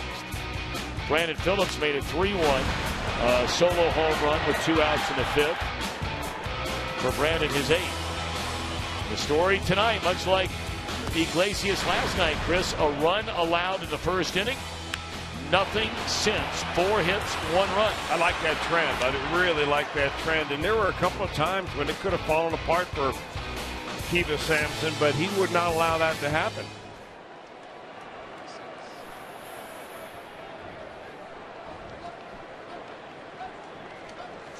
So when he gets a handshake from the manager, you read between the lines, you figure that may be all for Sampson, but another really good outing by a young Reds pitcher.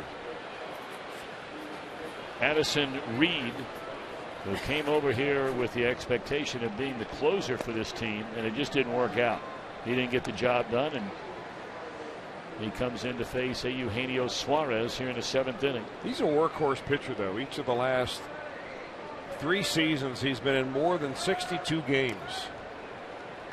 One of those seasons, or actually a couple of those, was with the Chicago White Sox before being traded over here before the 2014 year.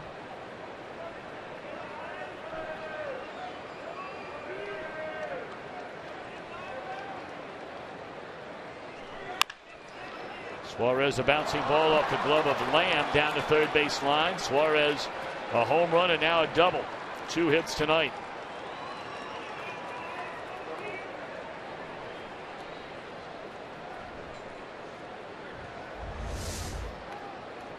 Catcher, Tucker Barnhart. I'll tell you what, you get a breaking ball and you hang it to Suarez, and he is going to put the barrel of the bat on it. Now, he missed it a little bit in as much as he grounded that down, but he hit it hard.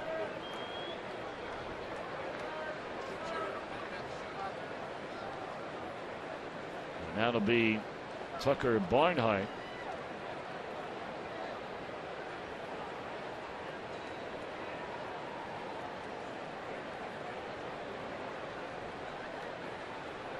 Leadoff double here in the red seventh.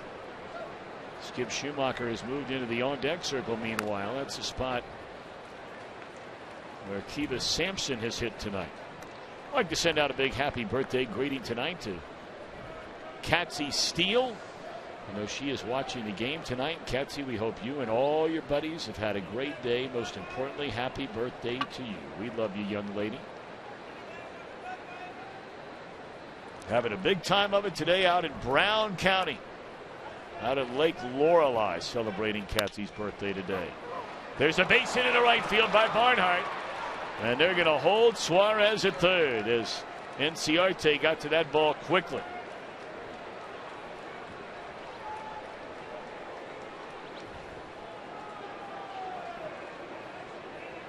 So the bottom of the order doing some damage now. 4 hits between them out of the 7 that the Reds have. Suarez has a couple. Barnhart has a couple. 1 from each side of the plate for Barnhart. Ray pitched a nice game here tonight. He only allowed 3 runs and 5 hits in 6 innings. He's punched out 8 and walked just 1 batter. But Sampson has been better through 94 pitches in the game. Did Sampson, that is. As Schumacher will bat for Kivas here in the 7th. And a golden chance to add to this 3-1 lead.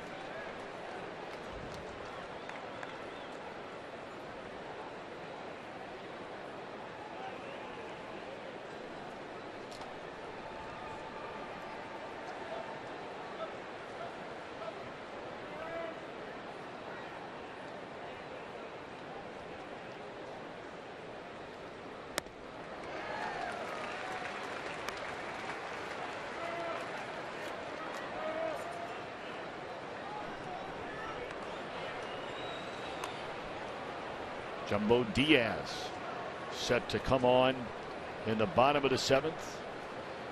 Go to give it to Jumbo, and of course Brian Price would love to then go to J.J. Hoover and Aroldis Chapman. Or maybe he'd just be thrilled to death that they blew this thing wide open and you stay away from all of it. Well, I think that probably would be his #1 choice.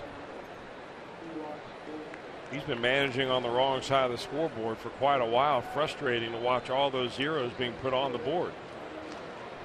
A 3-run night seems like a major breakout. Those fans apparently want to see the Cuban missile. 2-2. You know, you think about it tonight, and I think it is safe to say, you and I talked about this a week ago. In the ballpark tonight, in the history of Major League Baseball, we have the most dominant left-handed starter in the history of the game and the most dominant left-handed reliever in the history of the game. Good observation. I don't know how many places you can go where that holds true at a Major League ballpark. Goldschmidt going to come to the plate, and they have Suarez in a rundown.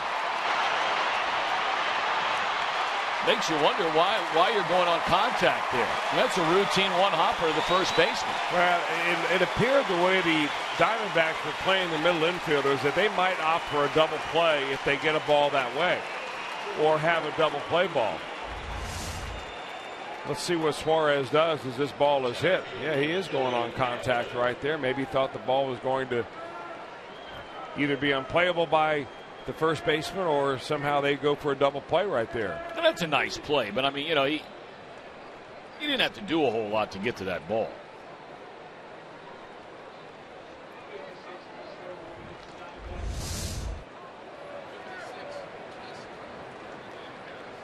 So here's Billy Hamilton. Keith Hessler, a left-hander, is getting loose in the Arizona bullpen. They want Hamilton batting left-handed, do the Diamondbacks anyway, and here's the pitch.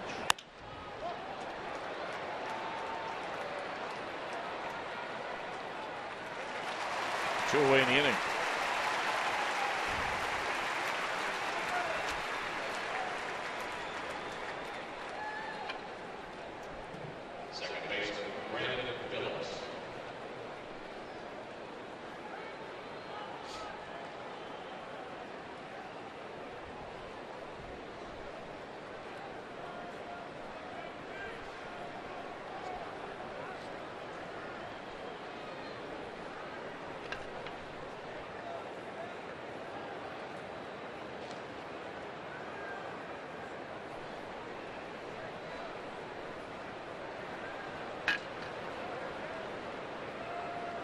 Batter is Brandon Phillips with 2 on. Reds just a moment ago had first and third and nobody out.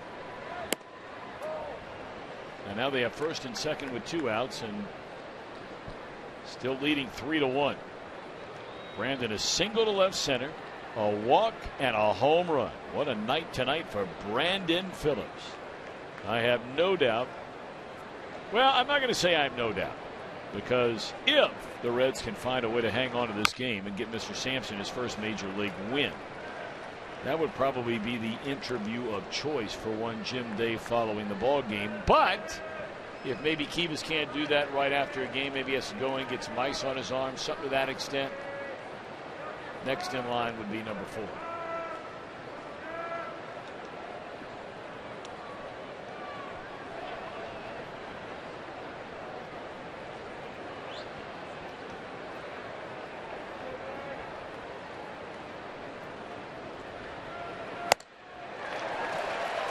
Chased a high fastball and came up empty. 1 ball, 2 strikes. Yeah, that's the get ahead pitch. The put away pitch for Reed is normally that slider. Down and away. We'll see if he goes with that right here. Big tall guy. I guess tall is relative when you have Randy Johnson in the house.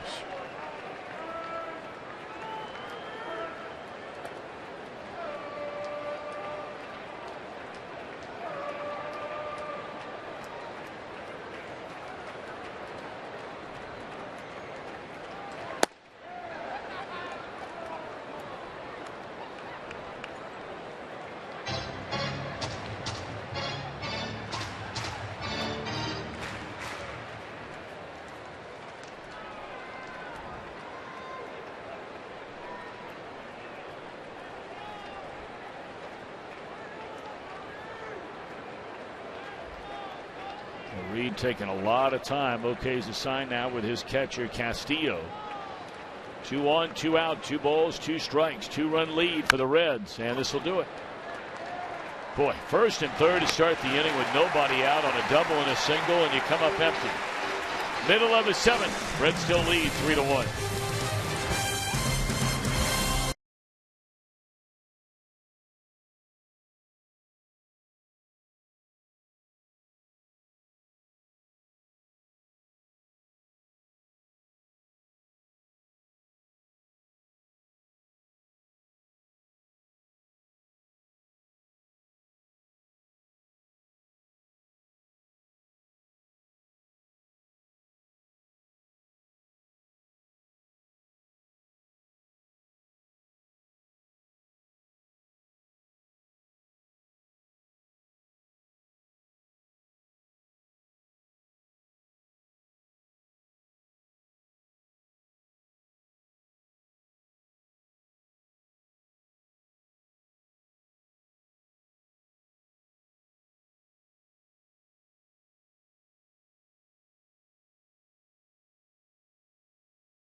Field.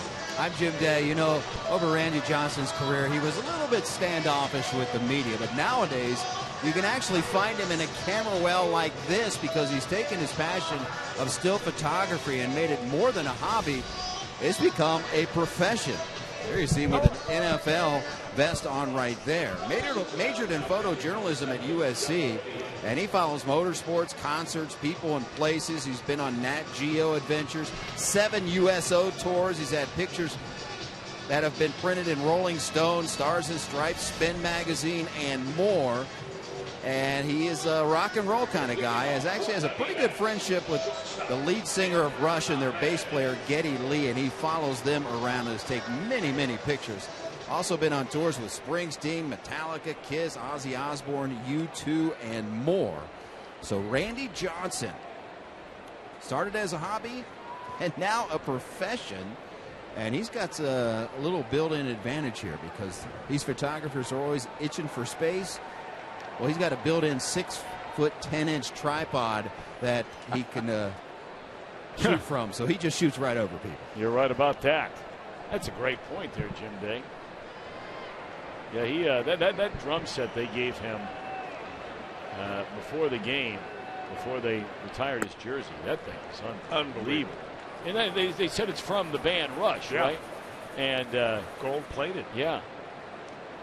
Wow. He got up there to start to play because he's also an accomplished drummer himself. One of 10 of those gold-plated drum sets in the world. One of 10. Here they are. And Johnson went crazy naturally when he saw him. After he pulled the curtain. They have the Rush band logo right there on the face of the drums, the bass drum. It's a well done ceremony. They did a good job. Randy always, as Jim mentioned, he wasn't the easiest guy in the world to necessarily get along with.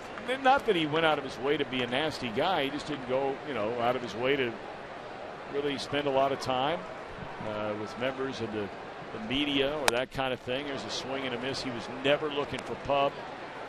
Anything he did, whether it be with charity work or whatever the case may be, was far away from cameras, far away from anything. That's why those USO tours are so important to him. And as Jim mentioned, he's been on 7 or 8 of them just since he retired.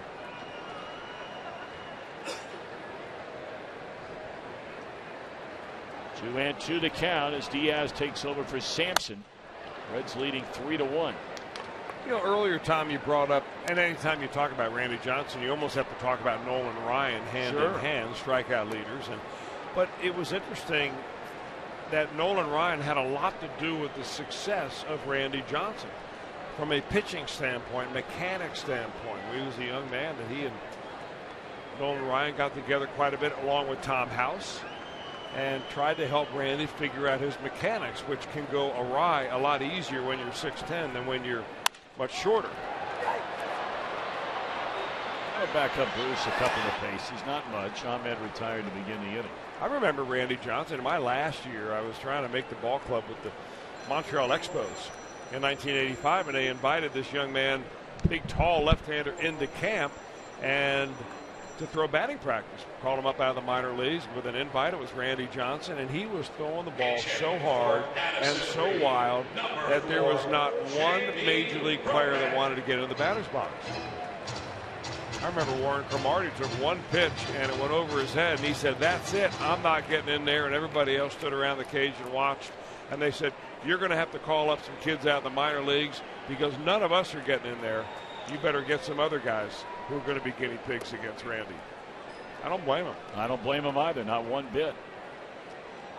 Boy, when he finally harnessed it, though, never looked back. It really is amazing, Chris, because when he became a strike thrower, I mean, he was a strike machine. Yeah. He didn't all of a sudden go from a guy that, couldn't throw a strike anywhere to a guy who really improved a lot and all of a sudden was maybe averaging 3 walks per 9 innings. He wasn't walking anybody. Well, the thing about him is that, you talk about numbers and sabermetrics. I got numbers for you. 6'10" and 100 miles an hour. Yeah. And he could do that in the high 90s, mid to high 90s, and look like he was playing catch. So when you backed off your effort level a little bit and didn't lose much on your fastball, that's when it all came together for him. Jamie Romack, the batter, hitting for the pitcher, Reed. You know, you see right there on the Fox box in the corner, and the name Diaz, so we're telling you who the pitcher is, and next to it you have the pitch count. And in watching that replay, a couple of innings worth anyway, of the Randy Johnson 20 strikeout game against the Reds, as Jumbo paints the outside corner for strike 3. And we're not talking about 100 years ago now. I mean, you know, we're only talking about 12 years ago, 14 years ago, whatever it was. We weren't putting the pitch count up on pitchers. No. And watching that game, it's what caught my eye right away. And that I had heard the announcer, me at the time, make reference that you know, Johnson and whatever in the 7th inning, he had, you know, 98 pitches. Well, he's striking everybody out. And by the time you hit the 9th inning, we're not putting it on the board and we're not talking about it on the air. But he's up to 125, 130 pitches, and he's throwing 97 miles per hour in the 9th inning. I mean, that is some serious gas in the 9th inning. Maybe back in those days, 120 pitches aren't what they are now. Yeah, you're right about that. There is no one in the major leagues now who's throwing 97 on every fastball in the 9th inning with 125 pitches under their belt. There are guys capable of hitting 97 on their 125th pitch, but not every fastball they throw. Well, there are not too many of them are going to be given a chance either. Yeah, good point there. Better point.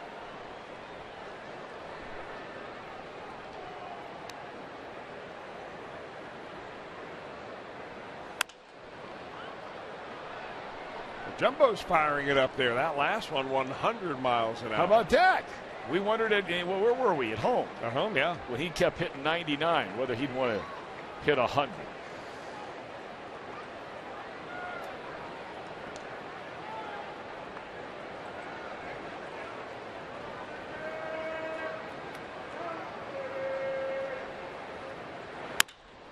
Tapper, Frazier, that's a nice play when it's coming off the bat from a left-hander.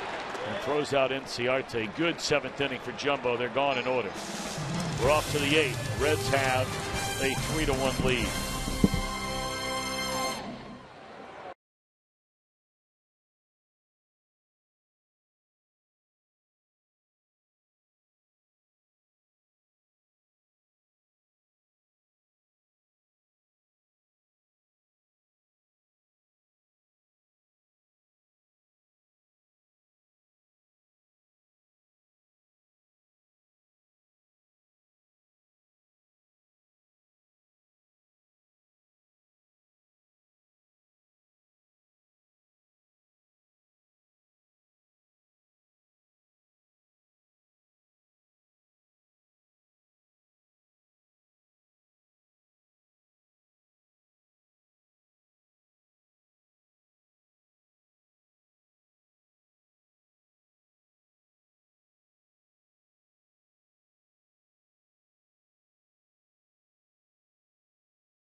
Here's hoping this will be his first major league win, Chris. But he's got a chance. All the bullpen has to do is hold the Diamondbacks off for a couple of more innings, and it will probably be Hoover in the 8th. We see him warming up, and of course, Aroldis Chapman in the 9th.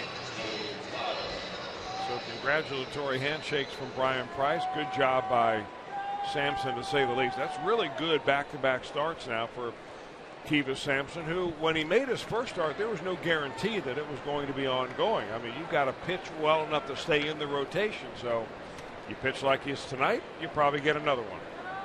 Well, it is so exciting to watch these young pitchers. And as we've talked about frequently, there's a real good chance we're going to see a few more of them. And it's a very good chance the Reds are going to start a rookie pitcher every game over the final 2.5 months of this season.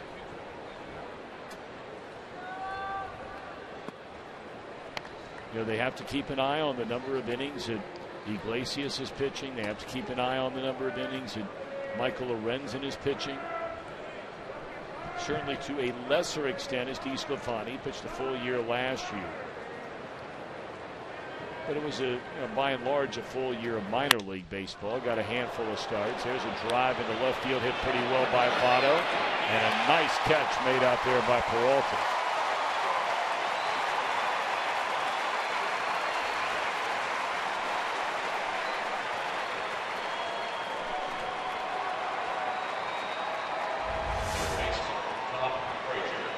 Well, you can ask Keith Hessler, the left-handed pitcher who just came into this ball game, what was it like facing your first major league hitter? And it was Joey Votto, and he put David Peralta, the left fielder, all the way to the left field corner to haul it back in. That's a memorable first out in the bigs. Yes, it is.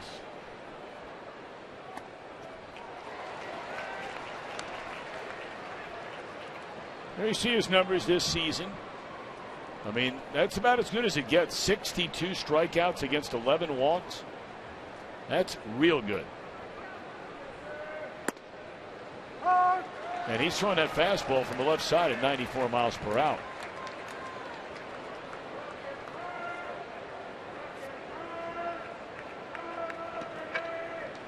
Well, he started out the season in A ball at 26 years old. They moved him up to Double-A, went 3-1 there with a 0.7 earned run average. Did not give up a run in A ball in the 10 games in which he appeared there. When they called him up to Reno, that's their AAA stop. He was in 13 games. Their earned run average high, but you never really know for a short reliever whether that was just one or two bad outings. But he has finally arrived here at age 26. Young man that did his college work at Coastal Carolina University in Conway, South Carolina, now 26 years old.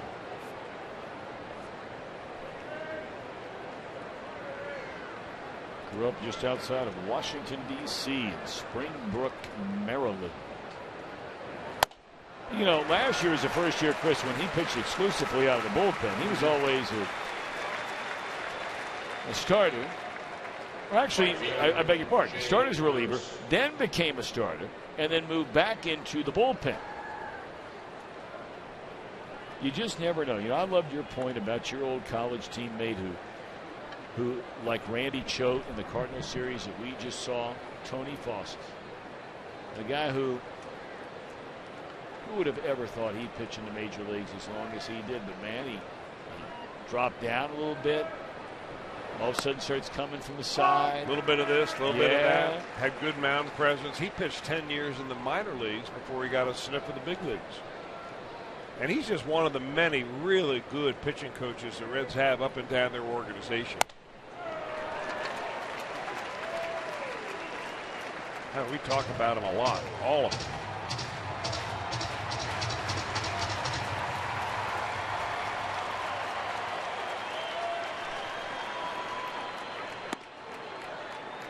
Fastball outside. 1 ball and 2 strikes on Jay Bruce as Hoover is ready in the bullpen. Reds need 6 outs, but it's only a 2-run lead. Check swing and a miss. So Hessler retires a side in order.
Races, the latest from the NFL and college football. Oh, the countdown is on for the first kickoff of the season. Watch Fox Sports Live on Fox Sports 1, streaming live on Fox Sports Go. Tell you what, man, the Pirates and the Cubbies, they have come to play this weekend. Giants came rolling into town a half a game behind the Cubs for that second wild card spot. And the Cubs have beaten the Giants 3 in a row. They go for a 4-game sweep tomorrow at Wrigley. There's a long way to go in this season. Nobody's counting the Giants out. But the Dodgers come rolling into Pittsburgh. And I mean, the Pirates have taken it to them. They jumped all over Matt Latos right from the start, knocked him out of the game early on.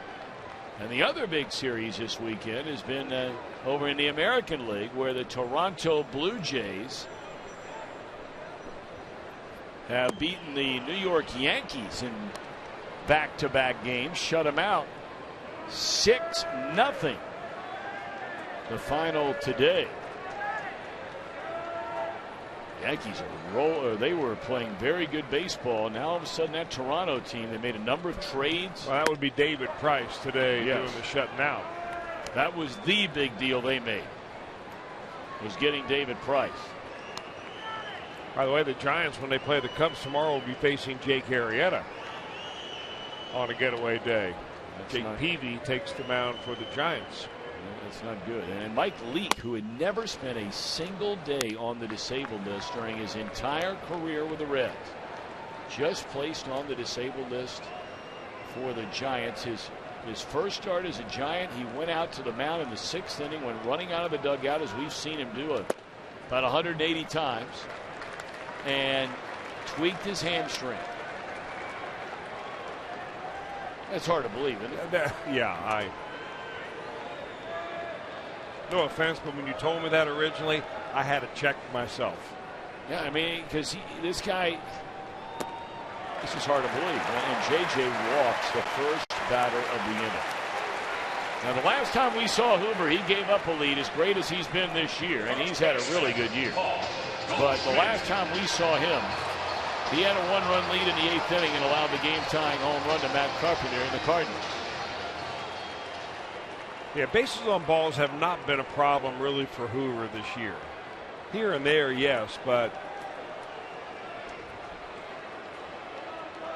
a leadoff walk is never a good sign in a 2-run ball game. No, not when you've got Paul Goldschmidt settling in.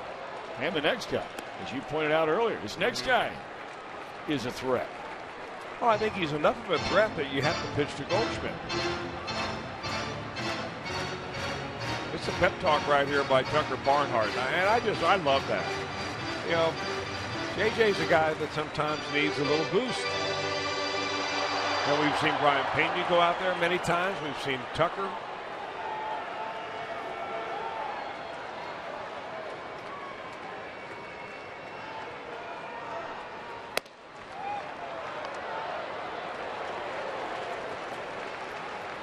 Well, JJ's got to find a plate.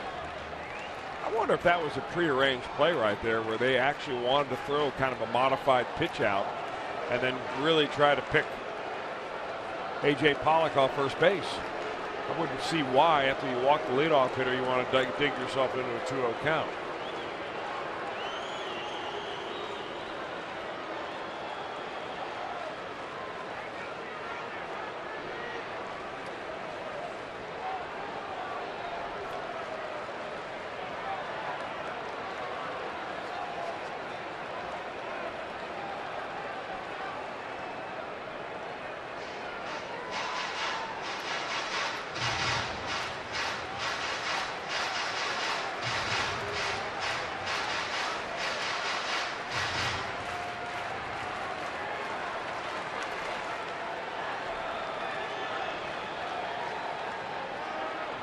Two balls and no strikes.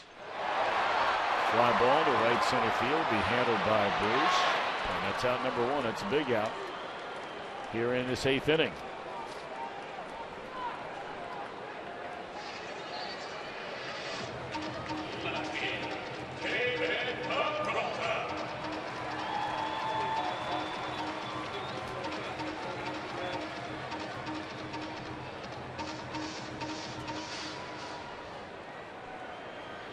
Goldschmidt 0 for 7 thus far in this series with 3 strikeouts. Aroldis Chapman is up throwing for the Reds in the bullpen. And this is a much needed 1 pitch out here. As Frazier makes a catch to take care of Peralta, 2 away in the inning and 1 more big out to go. And with all the talk about Goldschmidt and all the talk about Peralta, a very strong case could be made that the most dangerous hitter right now in this Diamondbacks lineup is a man who walks to the plate in Wellington Castillo. Well, he's so hot right now that if he has not hit a home run already tonight, you would say he's due.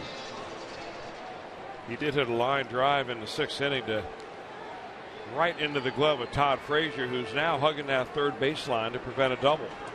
Look at those numbers in the last 10 games. Almost a .400 batter, and in 10 games has 7 home runs. He has more extra base hits over the last 2 months than any catcher in the league, including Buster Posey. Strike 1. Tom, what do you think the Cubs are thinking when they pick the paper up and they see those kind of numbers? But you and I both know, I mean, the Cubs gave this guy more than a fair share of a chance to be their regular guy over the last couple of years. I mean, all the guys they brought in this year, they brought in Montero and they brought in Ross, as you pointed out last night. So, you know, Wellington got a legitimate shot. You're right about that. But how ironic is it that Montero is the guy that was traded from the Diamondbacks to the Cubs? Right. And Wellington Castillo was really the odd man out, the third catcher out of a twosome. So they move him. He gets moved again, and it's all the way back to Arizona. Well, the Cubs got the right guy in that position right now. I can tell you that. And he ain't named Montero, and he ain't named Ross. Kyle Schwarber. They got the big man. That guy can hit. And he has been the leader of that charge this weekend in the 3 games over the Giants.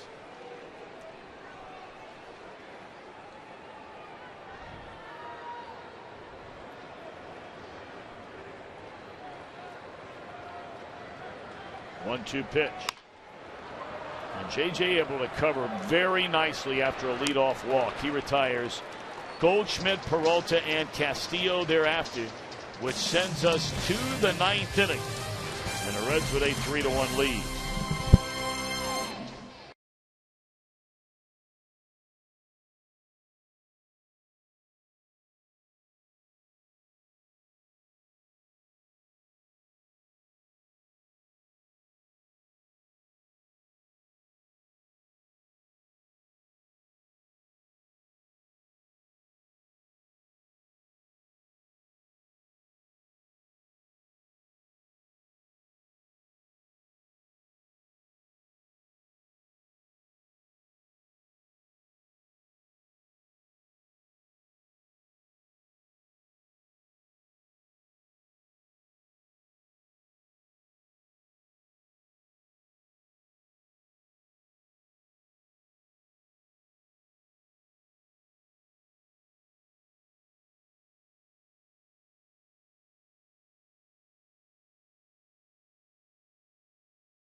big money at Menards on all your home improvement needs, and by your local Toyota dealers, proud sponsor of the Cincinnati Reds. We invite you to follow the Reds wherever you are with MLB.com at bat. It's the #1 app for live baseball. StatCast is there, live look-ins, highlights. Get MLB.com at bat for your smartphone or tablet. David Hernandez will take over for Hessler on the mound.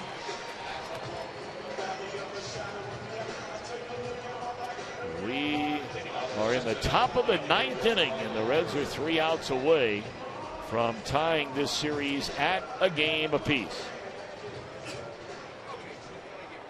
19 games for Hernandez, coming back this year after missing the entire 14 season from having Tommy John surgery.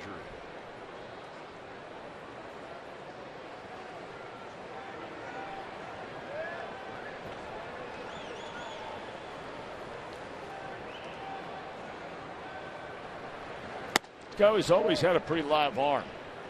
Well, he's been with Baltimore a couple of years and then ended up coming over here. And then in back-to-back years, he went 74 games, 72 games, 62 in 2013, and then missed all of 2014 after he had elbow surgery.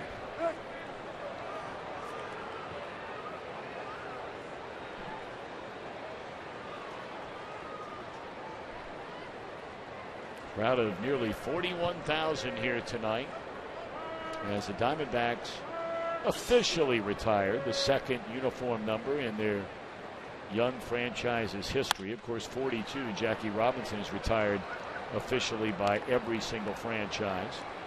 Number 20, Luis Gonzalez, was the first number retired. Of course, he retired a lot earlier than Johnson did. Johnson continued to play and play and play, and so tonight's his night on the heels of his induction into Major League Baseball's Hall of Fame a month ago.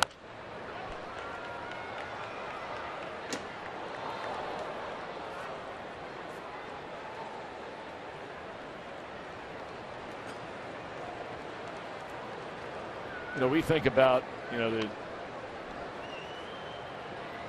more times than not, we just think about Cincinnati. And we know the number of World Series titles that the Reds have won. There's a high fly ball, deep right center field. Splash down, Marlon Byrd. That baseball taking a dip out there in right center field to make it 4-1.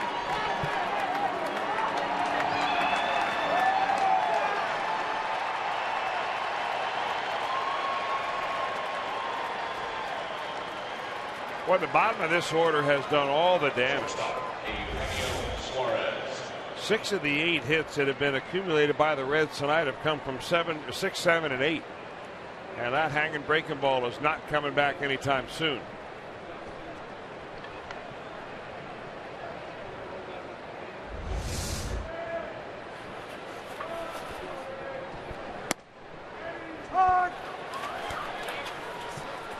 Marlon Byrd, home run number 19.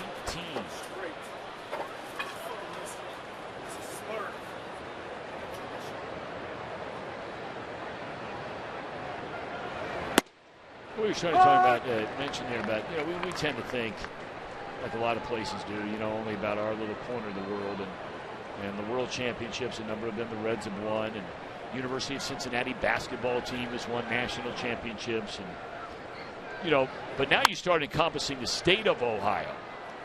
Well, now you're starting to, you're getting into Ohio State football and all the national championships, Ohio State basketball, whatever the case may be.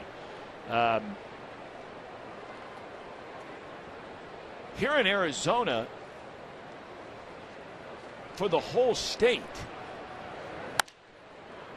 that Diamondbacks franchise that Johnson was a co-MVP along with his running mate Curt Schilling, that was the first championship of any kind among the major sports in the history of this state. They've had some incredible basketball teams, professionally we're talking about now. But even then, the University of Arizona had still not won an NCAA men's basketball championship. They did later after 2001 under Lute Olson, but they did not before then. So, I mean, that's a huge deal here. They've had some great basketball teams, the Suns, through the years. There's a ground ball to short. Arizona State's had a lot of good football teams. But, I mean, that team in this neck of the woods is the very first of its kind. That was a big deal.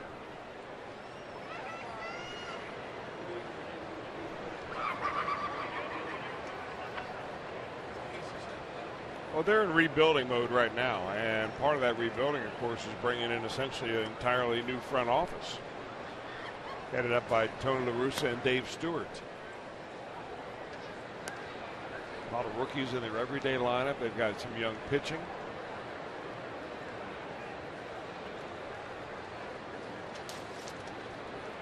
And I'd imagine that they've got some money to spend too, because if I'm not mistaken, Tom, they signed a pretty good and lucrative for the team television deal earlier this season. At least it became public earlier this year.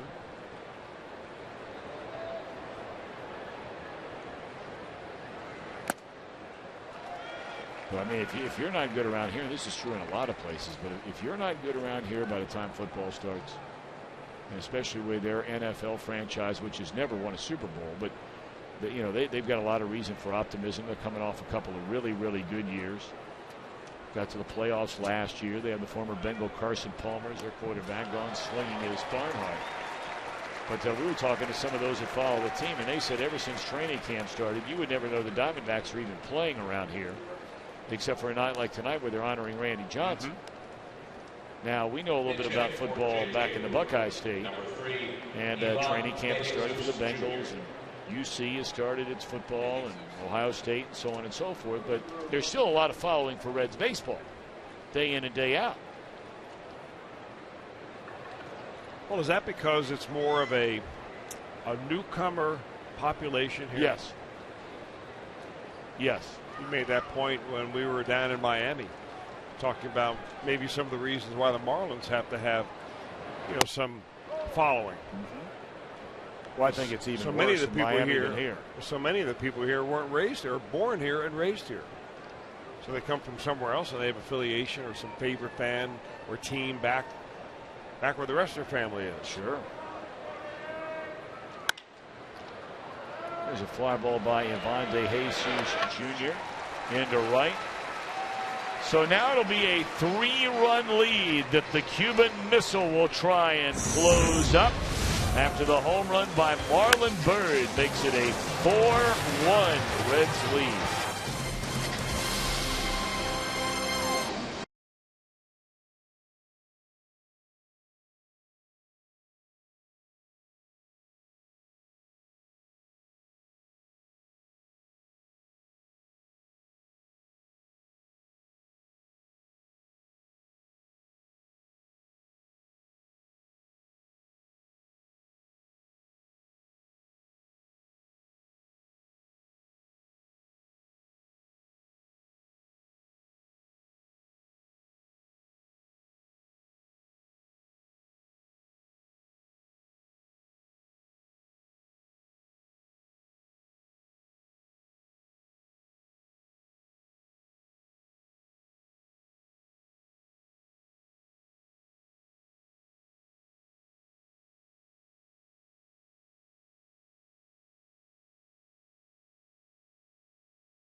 St. Clair Roofing. We will do that tomorrow afternoon game. Anthony DeSclafani will be on the mound.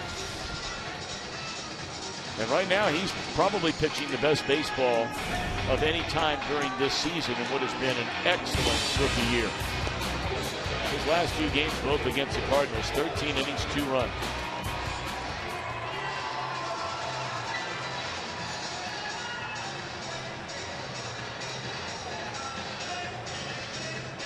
He'll be opposed by a mighty tough customer tomorrow in Patrick Corbin.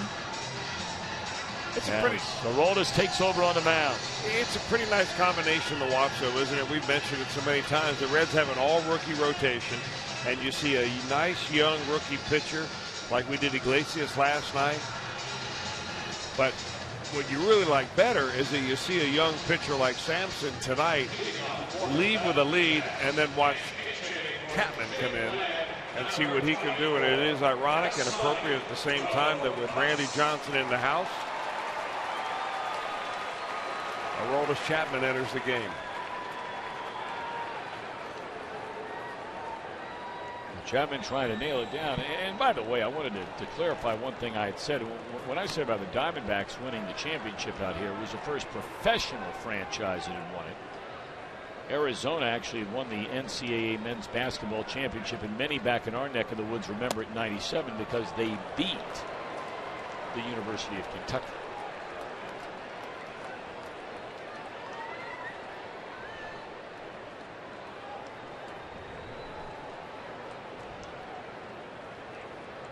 Oh, and 1 the count on Yasmani Tomas. It's the first time we have seen him in this series. Boy, and I mean the big fella is rushing it up there right from the start tonight. 102 miles per hour. He's had a few days off. He's not pitched since that extra inning game.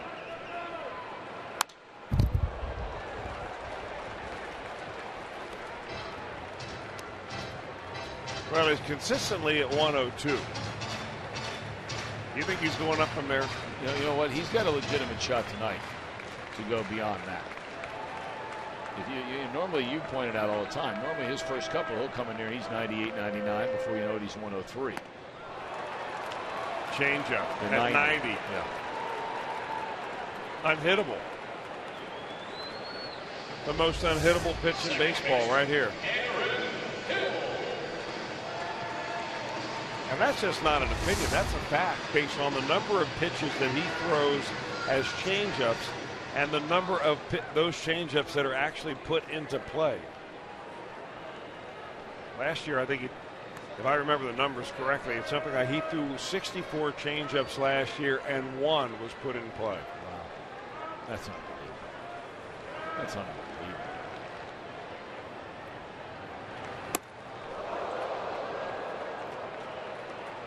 Poor Tucker's left arm is now 3 inches longer than his right arm. Every time I see that, I just don't know how you don't dislocate a shoulder. Well, with nobody on, why not just tell the umpire to duck? He better be ready to duck. Oh, man.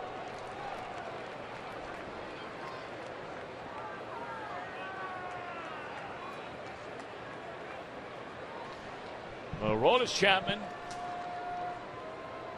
thanks to Hoover in front of him and Diaz in front of him, is trying to give Yankees Sampson his first major league win. Sampson 6 innings of 4-hit, 1-run baseball here tonight.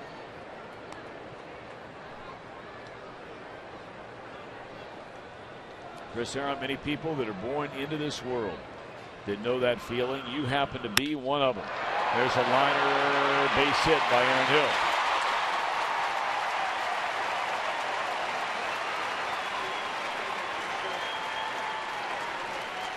You know, if you were going to pick one guy in this lineup that could probably square up Aroldis Chapman, it probably would be Hill. I mean, short swing, he's been around a little bit, he knows how to prepare for him.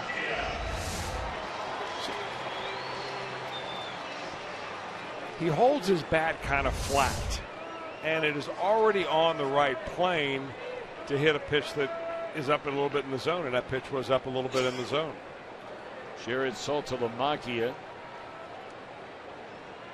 recently picked up by the Diamondbacks and activated, will come up and pinch hit for the shortstop Ahmed. Strike one on Jared Saltalamacchia.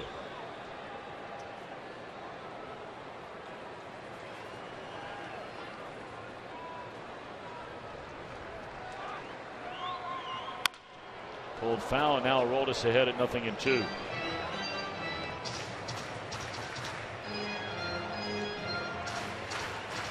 Where was your first major league win, Mr. Welsh? In San Diego. We'll be going there tomorrow night. I'll swing you by the old Jack Murphy. Although I think you've been into Jack Murphy. I'm going to be in Jack Murphy week 1 of the NFL season this year. I've been there a number of times lately. There's a foul ball straight back. Hadn't changed one single bit, and it could be the last season of football. It could be. They're working on it. We'll see how it plays out.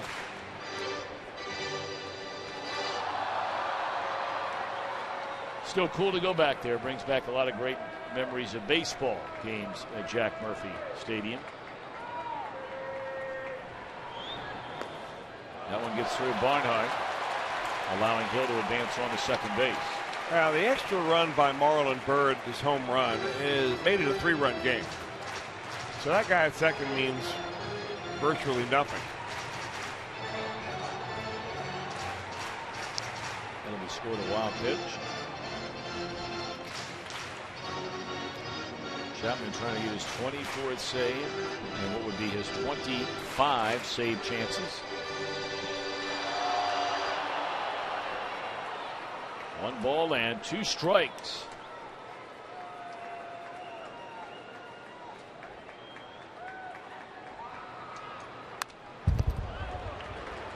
There's 103 on that fastball, and Saltalamacchia able to foul it away.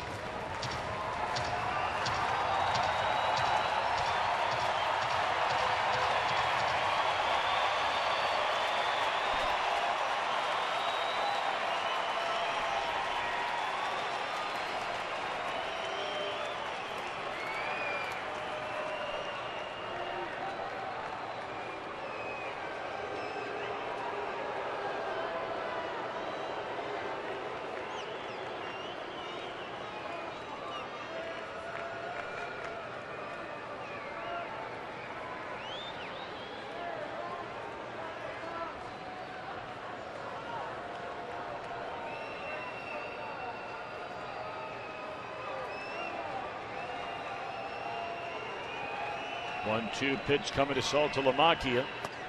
Slider. Oh, didn't miss by much.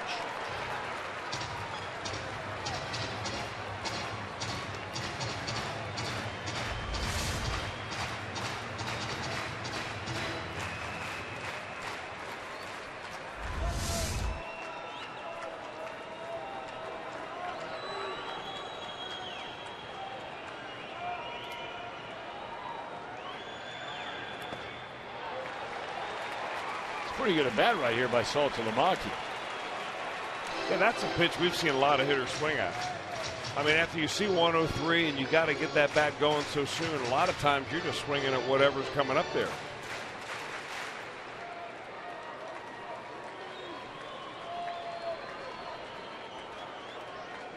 He's an interested party. Yes, he is.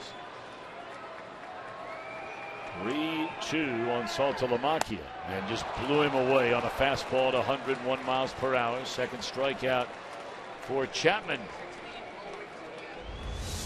Well, let's call it our flamethrower of the night, brought to you by Cholula Hot Sauce at 101. Saltalamacchia, the second out of the inning.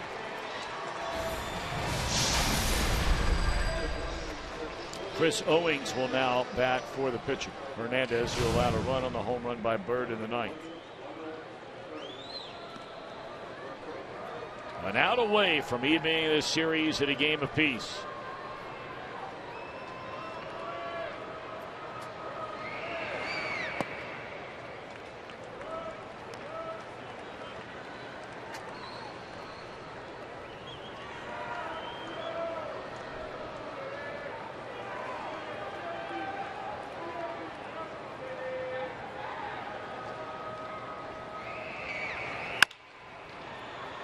Frazier the backhand. That's a nice pick. And this ball game's over. So the Reds came into this one having not scored a run in 27 consecutive innings. It went to 30 before they jumped in front, and that's all Kivas Sampson needed. He was given a 2-1 lead on the home run by Suarez, and congratulations to Kivas Sampson. He picks up his first major league win tonight on this August the 8th, 2015. Yeah, an exciting night for Kivas and his family back home, I'm sure, watching on TV. Congratulations to the whole family. Big smiles out of him tonight, and a well-deserved win because he put up some great numbers, pitched out of some jams, and gave the Reds an opportunity to end up on top of the Diamondbacks and even this series at 1 each. All righty, Reds Live coming up. Kivas is going to join Jim Day on Reds Live, which begins right now. Reds winning by a final count of 4-1 in Phoenix tonight.